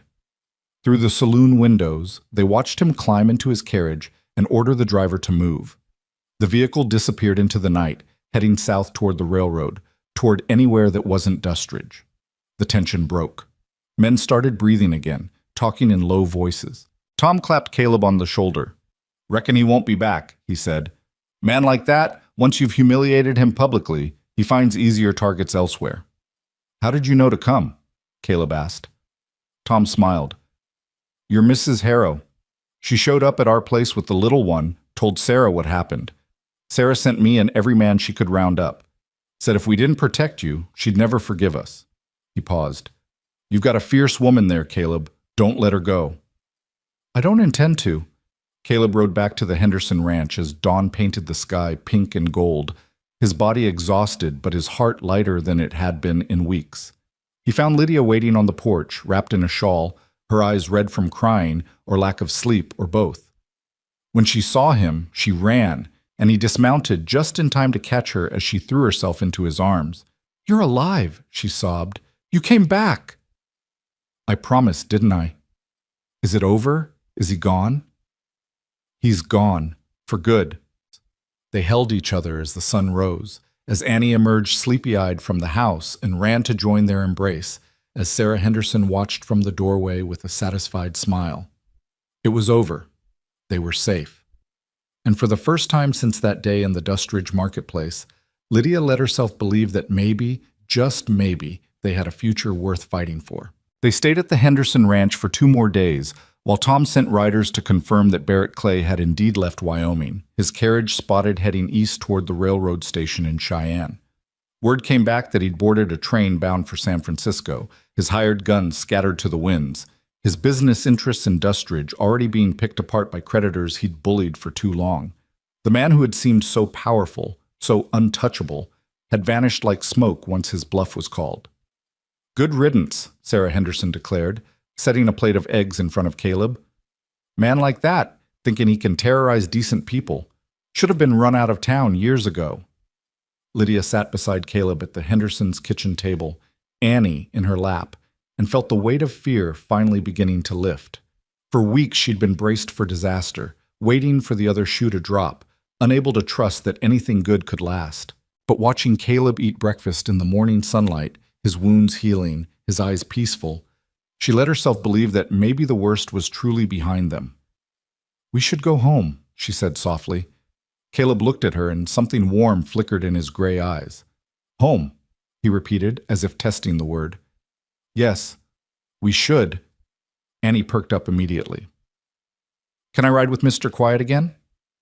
"I think that can be arranged," Caleb said, that almost smile playing at his lips. They left after lunch, their saddlebags filled with food Sarah had insisted they take, their hearts lighter than they'd been in weeks. The ride back to the ranch felt different somehow. Not an escape or a retreat, but a homecoming. The valley opened before them like a promise, the new barn standing proud against the autumn sky, smoke rising from the chimney where Caleb had banked the fire before leaving. As they dismounted, Annie ran immediately to check on the chickens, calling out greetings to each one as if they were old friends. Lydia stood in the yard looking at the house, the barn, the garden she'd worked so hard to restore, and felt something settle in her chest. This was home. Not just shelter, not just safety, but truly home. "You all right?" Caleb asked, coming to stand beside her. "Better than all right." She turned to him. "Caleb, before Barrett, before everything that happened, you said something in the barn. Do you remember?" His ears reddened slightly. "I remember." "Did you mean it? Or was it just the moment, the fear, the—" He stopped her words with a kiss, gentle but certain, his hands cupping her face with infinite care. When he pulled back, his eyes held hers. "I meant every word," he said. "I love you, Lydia Harrow. I love Annie. I want you both to stay, not as guests, not as help, but as family. Real family. We're not married," Lydia felt compelled to point out, even as her heart soared. "People will talk." "Let them." Caleb's thumb traced her cheekbone. "But if it matters to you, if you want the words and the ceremony, I'll give you that too. Whatever you need to feel secure. Whatever makes this real in your eyes." Lydia's breath caught. "Are you asking me to marry you?" "I'm asking you to build a life with me. Marriage, if you want it. Partnership, certainly. Love, absolutely." He paused, struggling with words as he always did. "I'm asking you to stay forever, not just until something better comes along. I'm asking you to be mine, and let me be yours, and raise Annie together, and maybe—" He stopped, looking almost embarrassed. "Maybe what?" "Maybe have more children someday. If you wanted, brothers or sisters for Annie, a house full of noise and chaos instead of silence." He searched her face anxiously. "Is that too much? Am I assuming too much?" Lydia laughed through sudden tears. "It's not too much. It's everything. It's perfect." She rose on her toes and kissed him, pouring all her hope and joy and yes into it. When she pulled back, she was smiling. "Yes, Caleb. Yes to all of it. Marriage and partnership and family and noise and chaos and everything." His smile transformed his entire face, making him look younger, lighter, almost boyish. He picked her up and spun her around, and she laughed, really laughed, deep and free, the way she hadn't since before Samuel died. Annie came running at the sound, demanding to know what was so funny, and Caleb scooped her up too, holding both his girls close. "We're getting married," Lydia told her daughter. "Mr. Quiet is going to be your papa for real." Annie's eyes went wide. "Really? Really and truly?" "Really and truly," Caleb confirmed. Annie threw her arms around his neck with such enthusiasm she nearly knocked his hat off. "I knew it! I told Mama you'd be a good papa. Can I be in the wedding? Can I wear a pretty dress? Can we have cake?" "Yes to all of it," Caleb said, his voice suspiciously thick. That night, after Annie was asleep, Caleb and Lydia sat by the fire, as had become their habit. But tonight felt different, charged with possibility and promise. Caleb pulled something from his pocket, a small object wrapped in cloth. "I want to show you something," he said quietly. "Something I haven't shown anyone since they died." He unwrapped the cloth to reveal a simple gold ring, worn smooth with age. Lydia recognized it immediately as a wedding band. "Sarah's?" she asked gently. Caleb nodded. "Thought I'd never take it out again. Thought I'd keep it forever as a reminder of what I lost." He turned the ring over in his fingers. But holding on to the past doesn't honor it. Living again, loving again, that honors it. Sarah would want me to be happy, would want Emma's room to have another child's laughter in it. You don't have to explain, Lydia said. I want to. He looked at her directly. I love Sarah, loved her with everything I had. And when she died, I thought that was it, that I'd used up my portion of love for this lifetime. But then you came along, and Annie and I learned something. Love isn't finite. Having loved before doesn't mean you can't love again. The heart's bigger than we think. He set Sarah's ring aside carefully, then reached into his other pocket and pulled out a different ring, this one newer, simpler, clearly purchased recently. Got this in Dustridge, he admitted, before everything with Barrett. Kept carrying it around, trying to find the courage to ask. He held it out to her. It's not fancy. I'm not a wealthy man, but it's real gold, and it's a promise. Will you wear it? Lydia's hands trembled as she held out her left hand. Caleb slipped the ring onto her finger, a perfect fit, as if it had been made for her. She stared at it, this simple circle of gold that meant everything, that transformed her from widow to bride, from homeless to beloved. When? She asked. When should we marry? Whenever you want. Tomorrow, if you'd like. Or spring, if you want time to prepare. Lydia thought about it, about fancy weddings and long engagements and all the traditional trappings. Then she thought about how precarious life was, how quickly everything could change, how Barrett's threats had reminded her that tomorrow was never guaranteed. Soon, she decided, not tomorrow. Annie deserves time to be excited about it, to have her pretty dress. But soon, before winter sets in, before anything else can go wrong. Nothing's going to go wrong, Caleb said with quiet certainty. We've had our trials, paid our dues. Now we get to have our happiness. They set the date for 3 weeks away, enough time to make preparations, but not so long that the waiting would drive them mad. Sarah Henderson took charge of the arrangements with the enthusiasm of a general planning a campaign, declaring that even a small wedding needed proper organization. You'll marry at the ranch, she announced, brooking no argument, under that big cottonwood by the creek. It's beautiful this time of year, and it's your land, your home. That's where you should start your new life together. Lydia let herself be swept up in the preparations, grateful for Sarah's friendship and expertise. Together they sewed a dress for Annie, pale blue cotton with white trim, simple but lovely. For herself, Lydia chose one of Sarah's dresses from the trunk, a soft cream-colored gown that Sarah had worn for her own wedding 30 years prior. Something borrowed, something blue, Sarah said, pinning the hem. That's 2 of the traditions right there. I don't have anything old or new, Lydia pointed out. The ring's new. And as for old, Sarah disappeared into her bedroom and returned with a delicate lace handkerchief. This belonged to my grandmother. It survived 3 weddings in my family, and I'd be honored if it survived a 4th.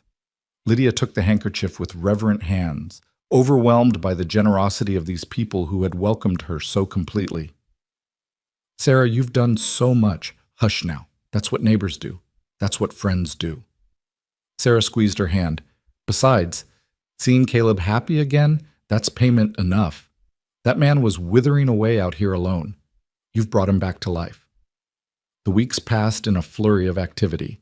Caleb threw himself into making the ranch perfect, repairing anything that needed fixing, painting the porch, building new furniture for the bedroom that would soon be theirs to share.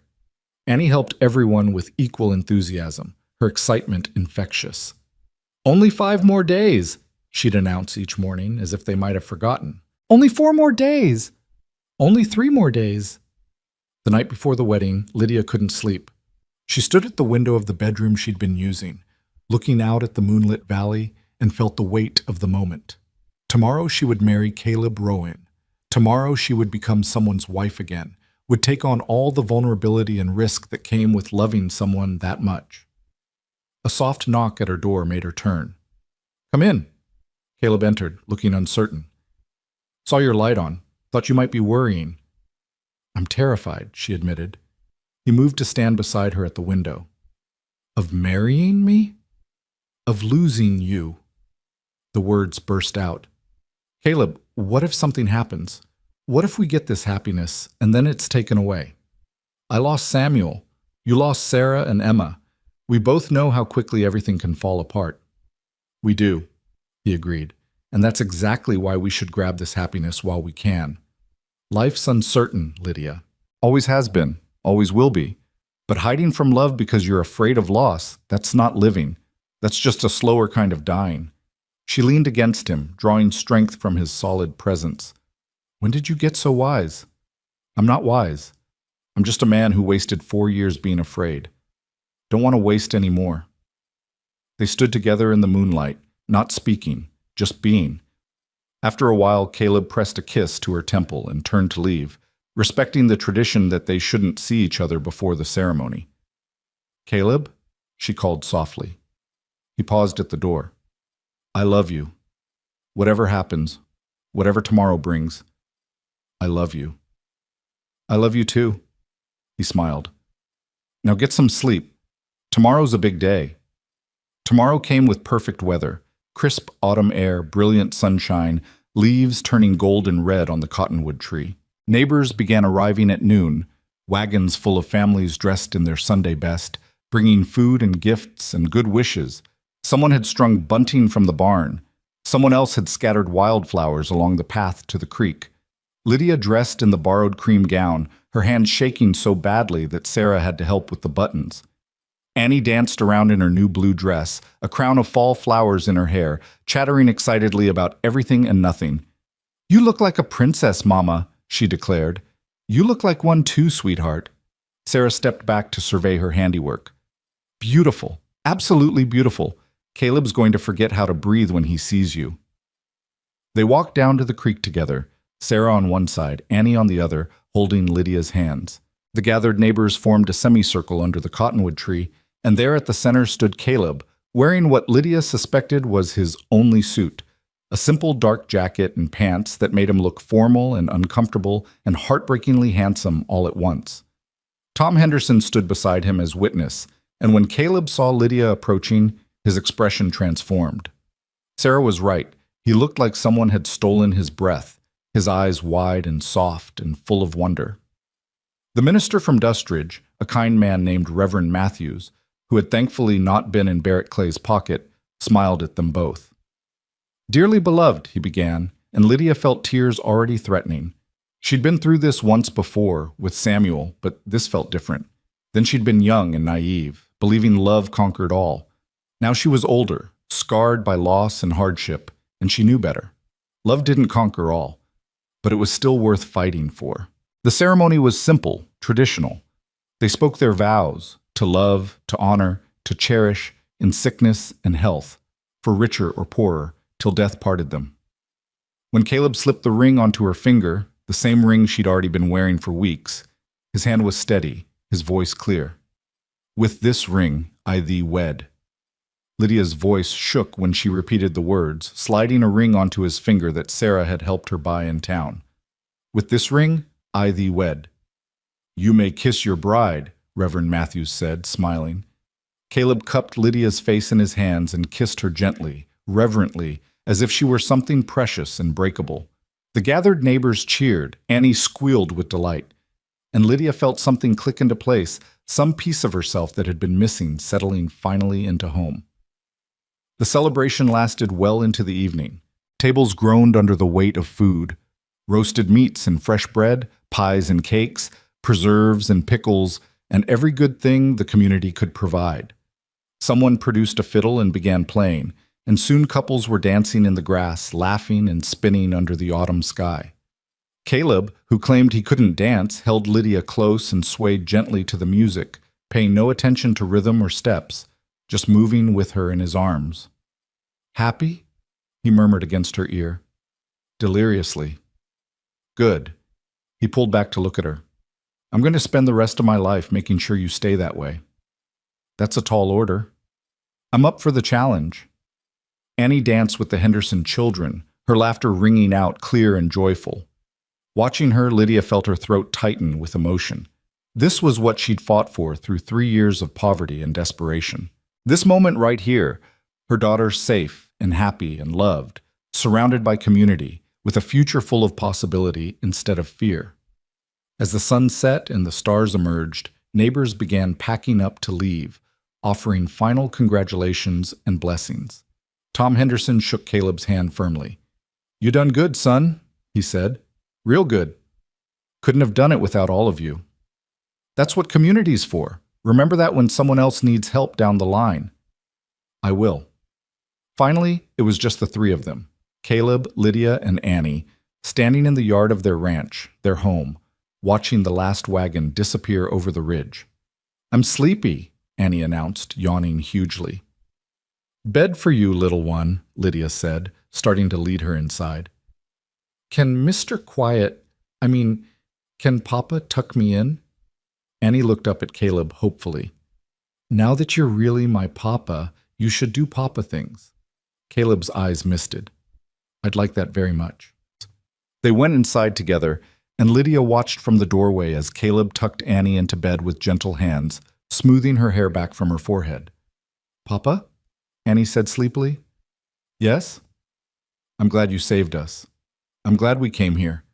I'm glad you're not quiet anymore." "I'm still pretty quiet." "But you talk to us. That's what matters." She yawned again. "Will you tell me about Emma?" The question hung in the air. Lydia tensed, ready to intervene, but Caleb surprised her. "She was about your age," he said softly. "Had dark hair like mine, but her mother's smile. She loved horses, used to follow me everywhere, asking a million questions, just like you do." "Do you miss her?" "Every day. But having you here, it helps. It doesn't replace her. Nothing could. But it helps heal the hurt." "Good." Annie's eyes were drifting closed. "Because I need a papa, and you need someone to ask you a million questions. So we're perfect together." "We are," Caleb agreed, his voice rough. "We're perfect together." He stayed until she was fully asleep, then rose and found Lydia waiting. She took his hand and led him outside onto the porch where they'd spent so many evenings learning each other. "That was beautiful," she said.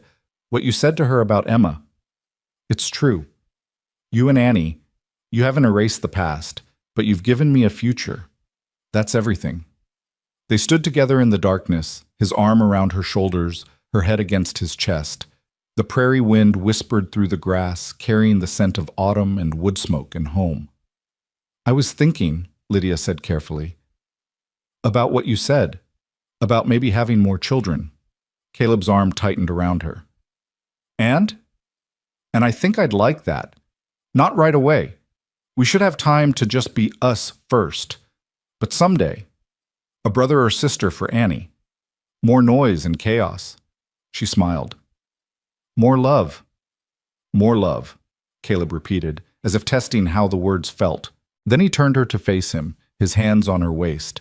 "I spent 4 years believing I'd used up all my capacity for love, that there was nothing left in me worth giving. You proved me wrong, Lydia Roan." Lydia Roan. Her new name, still strange on her tongue but growing more familiar by the moment.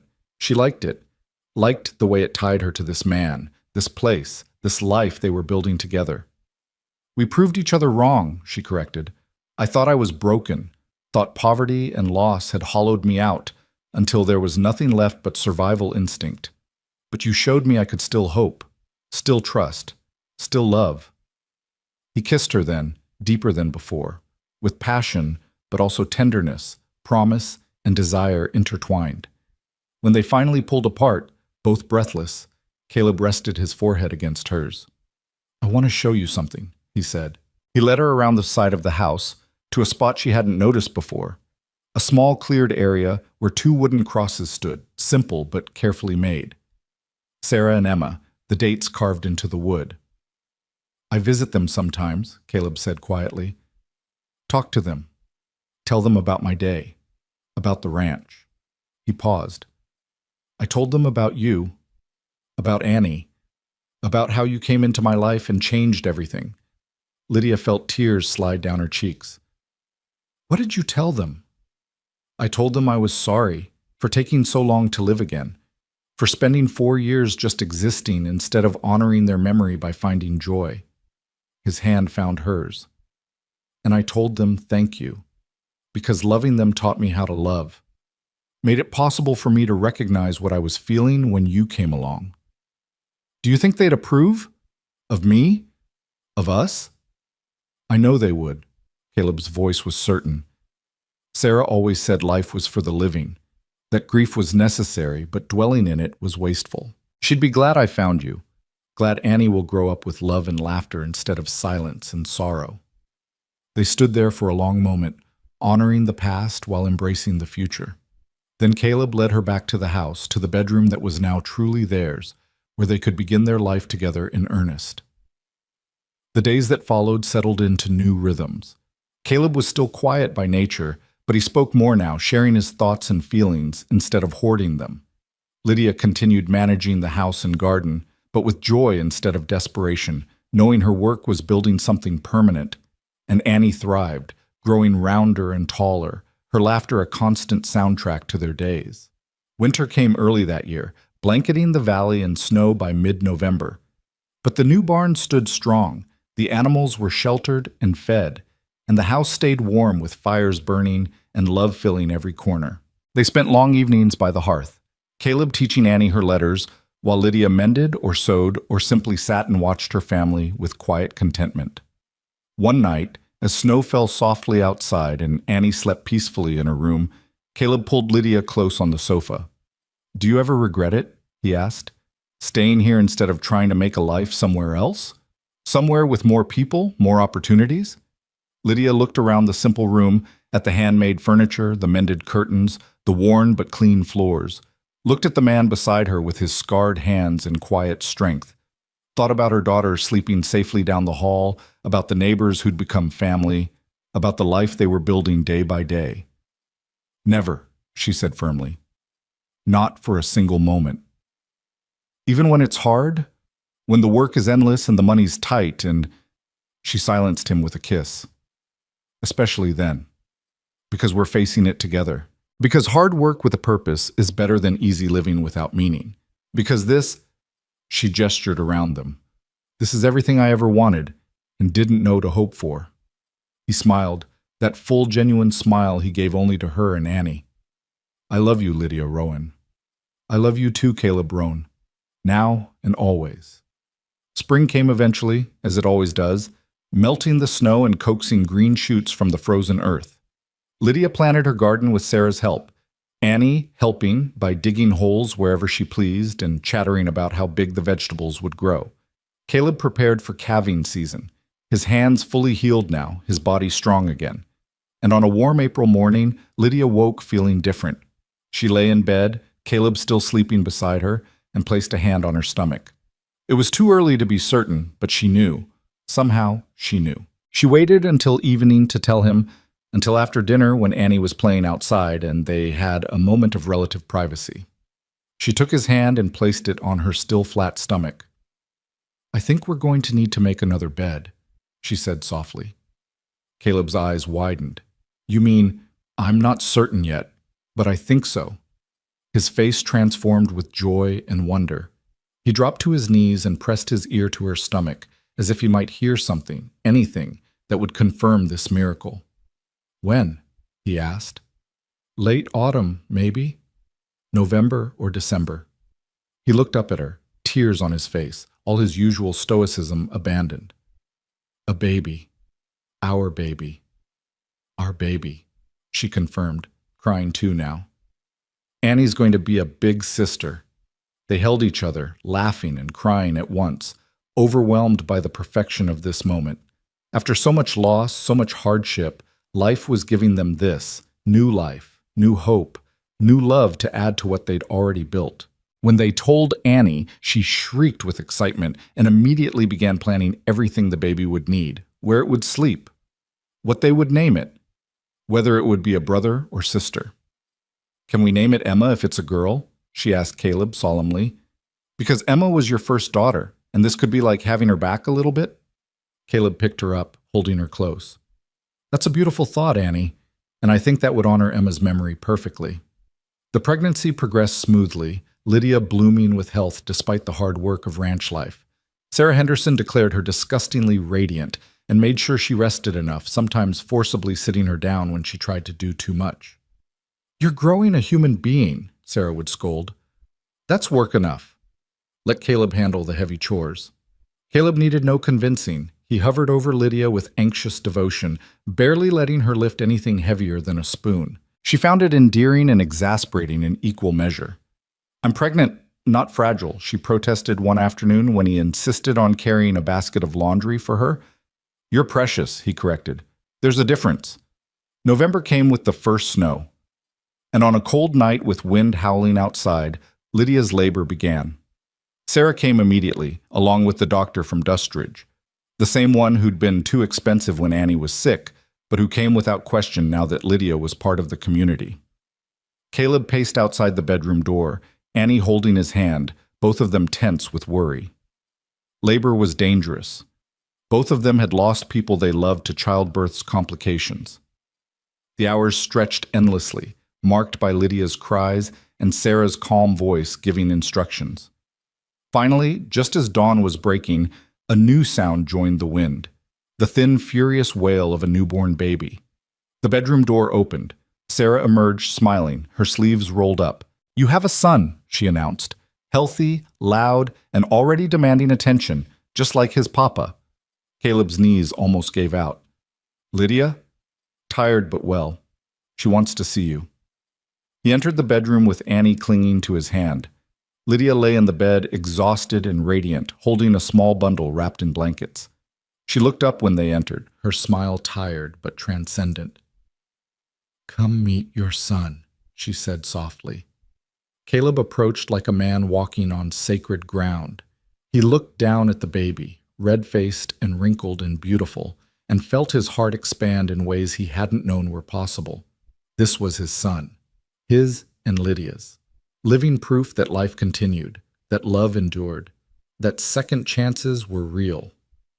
"He's perfect," Caleb whispered, touching one tiny fist with a gentle finger. "He is," Lydia agreed. "Annie, come see your brother." Annie climbed carefully onto the bed, her eyes huge. "He's so small." "Was I that small?" "Even smaller," Lydia said. "Lydia, but you grew, and so will he." "What should we name him?" Annie asked. Caleb and Lydia exchanged glances. They'd discussed this, made their decision weeks ago, but saying it aloud felt momentous. "Samuel," Lydia said, "after my first husband, who gave me Annie and taught me what love was." "And Thomas," Caleb added, "after Tom Henderson, who helped us when we needed it most." "Samuel Thomas Roan," Annie tried out the name. "That's a big name for such a little person." "He'll grow into it," Caleb said, unable to take his eyes off his son. They sat together on the bed, Caleb, Lydia, Annie, and the newest member of their family, as the sun rose over the Wyoming Valley, painting everything gold. Outside, the ranch waited for them, work to be done, and animals to tend, and a life to live. But for this moment, they simply were. Simply existed in this perfect bubble of love and safety and family. The years that followed were good ones. Hard, certainly. Ranch life was never easy, but good. Samuel grew from a squalling infant into a sturdy toddler who followed his father everywhere, mimicking Caleb's walk, his gestures, his quiet way of moving through the world. Annie blossomed into a capable young girl who helped with her brother and the ranch work both, her early childhood trauma fading into memory as present happiness displaced past pain. 2 years after Samuel's birth, another child arrived, a daughter they named Emma Rose, honoring both Caleb's lost daughter and the beauty that could bloom even in harsh soil. And 2 years after that, another son, who they named Daniel, simply because they liked how it sounded when called across the prairie. The ranch prospered under their combined efforts. Caleb's herd grew. Lydia's garden produced abundantly. They added rooms to the house as the family expanded, built a second barn, dug a deeper well. What had been one lonely man's subsistence became a thriving family ranch. Annie grew into a young woman, strong and capable, who could rope a calf as well as any of the ranch hands Caleb eventually had to hire as the operation grew. She'd inherited her mother's fierce loyalty and her father's quiet strength, blended into something uniquely her own. "I'm never leaving," she declared one evening when she was 15, watching her younger siblings play in the yard. "This is home. These are my people. Why would I go anywhere else?" Lydia, gray beginning to thread through her hair but her eyes still bright, smiled at her daughter. "You say that now, but you might feel differently when you're older, When some young man comes calling, then he'll have to move here, Annie said firmly. Because I meant what I said. I'm never leaving. And she didn't. When she married at 19, it was to a rancher's son from the next valley, and they built their house on Roan land, becoming part of the family operation. When Samuel was old enough, he joined his father working the cattle. Emma Rose took after her mother, managing the household and garden with efficient grace. And Daniel, the baby, surprised everyone by being the one with a head for figures, managing the ranch's books and accounts. On a warm summer evening, 30 years after that day in the Dustridge marketplace, when Lydia's life had almost ended, she sat on the porch with Caleb and watched the sun set over their valley. Grandchildren played in the yard. Annie's children, grown now and returned with children of their own. The sound of laughter and life filled the air. "Do you remember," Lydia said softly, "that first night I stayed here? When you slept in the barn because you didn't want me to be uncomfortable?" Caleb, his hair fully gray now, but his eyes still that same stormy color, smiled. "I remember. I also remember you threatening to shoot Barrett Clay despite never having fired a gun before. But I remember you wearing Annie's flower crown through dinner. I remember falling in love with you while watching you tend the garden, not even knowing yet that's what was happening." Lydia reached for his hand, found it immediately, their fingers intertwining with the ease of decades of practice. "We've had a good life, haven't we?" "The best life," Caleb said. "Better than I ever thought possible." "Do you still talk to them?" Lydia asked gently. "To Sarah and Emma?" "Sometimes. Not as much as I used to." He looked at her. "I tell them they were right, that life goes on, that love doesn't end, it just transforms, that I kept their memory alive by living fully instead of dying slowly." One of the grandchildren, Sarah's boy, named Caleb after his grandfather, ran up to the porch. "Grandpa, Daddy says there's a mare about to foal. Can we go watch?" Caleb stood with a slight groan. His knees weren't what they used to be, and offered his hand to the boy. "Let's go see." Lydia watched them walk toward the barn, the old man and the young boy, and felt her heart swell with gratitude. Life had given her everything: love, family, purpose, home. She'd gone from a widow on her knees in the dirt, begging a cruel man not to take her child, to this, matriarch of a thriving family, grandmother to a new generation, partner to a man who'd shown her that silence could speak volumes and that love could bloom even in the harshest soil. That night, after the children had gone home and the house was quiet, Caleb found something while sorting through old papers. He held it up, showing Lydia, a faded red ribbon, carefully preserved. "What's that?" she asked. "The ribbon Annie was wearing the first day I saw you," he said. "I kept it, carried it in my pocket for weeks, not even knowing why, just knowing it was important." Lydia took the ribbon, feeling its fragile age, and understood. This small scrap of fabric had been the beginning, the moment when Caleb's heart, frozen for so long, began to thaw. The moment when their paths, so different, had started converging toward this life they'd built together. "Keep it," she said, handing it back, "as a reminder of where we started." "Don't need reminding," Caleb said, pulling her close. "I remember every moment, every choice that led us here, every fear we conquered, every joy we found." "No regrets?" Lydia asked, though she knew the answer. "Only one," Caleb said, his eyes twinkling. "I should have spoken up sooner. Should have told you I loved you weeks before I finally managed to say the words." "You showed me every day," Lydia corrected. "Through every kindness, every protection, every moment you chose us over your own comfort. I knew long before you said it." They stood together in the lamplight, two people who'd survived loss and found each other, who'd built something beautiful from shared trauma and stubborn hope. Outside, the Wyoming wind whispered through the grass the way it always had, the way it always would. But inside in the house they'd filled with love and children and life, two hearts beat in rhythm, still finding joy in each other after all these years. This was the promise they'd made each other that day under the cottonwood tree, and every day since, to choose love over fear, presence over absence, building over breaking, to create a home not just of timber and stone, but of shared moments and gentle touches and words spoken and unspoken. They'd kept that promise. And in keeping it, They discovered something most people spend their whole lives seeking, that home isn't a place, it's the people you love and who love you back. That family isn't just blood, it's choosing each other every day, over and over again. That happiness isn't the absence of hardship, but the presence of love strong enough to weather any storm. As they climbed into bed that night, Caleb pulled Lydia close, her head resting on his shoulder the way it had for 30 years. "Thank you," he whispered into her hair. "For what?" "For being brave enough to stay, for choosing me, for building this life with me." "Thank you for stepping forward," Lydia replied, "for being the one person in that marketplace who couldn't walk away, for saving us." "We saved each other," Caleb corrected. "That's what love does." And there, in the darkness, in the house full of sleeping family, in the valley they'd made home, two people who'd been saved by each other's courage drifted into sleep, wrapped in each other's arms, content in the knowledge that they'd found what everyone seeks, but few ever find: a love that endures, a home that shelters, and a life well lived. The end.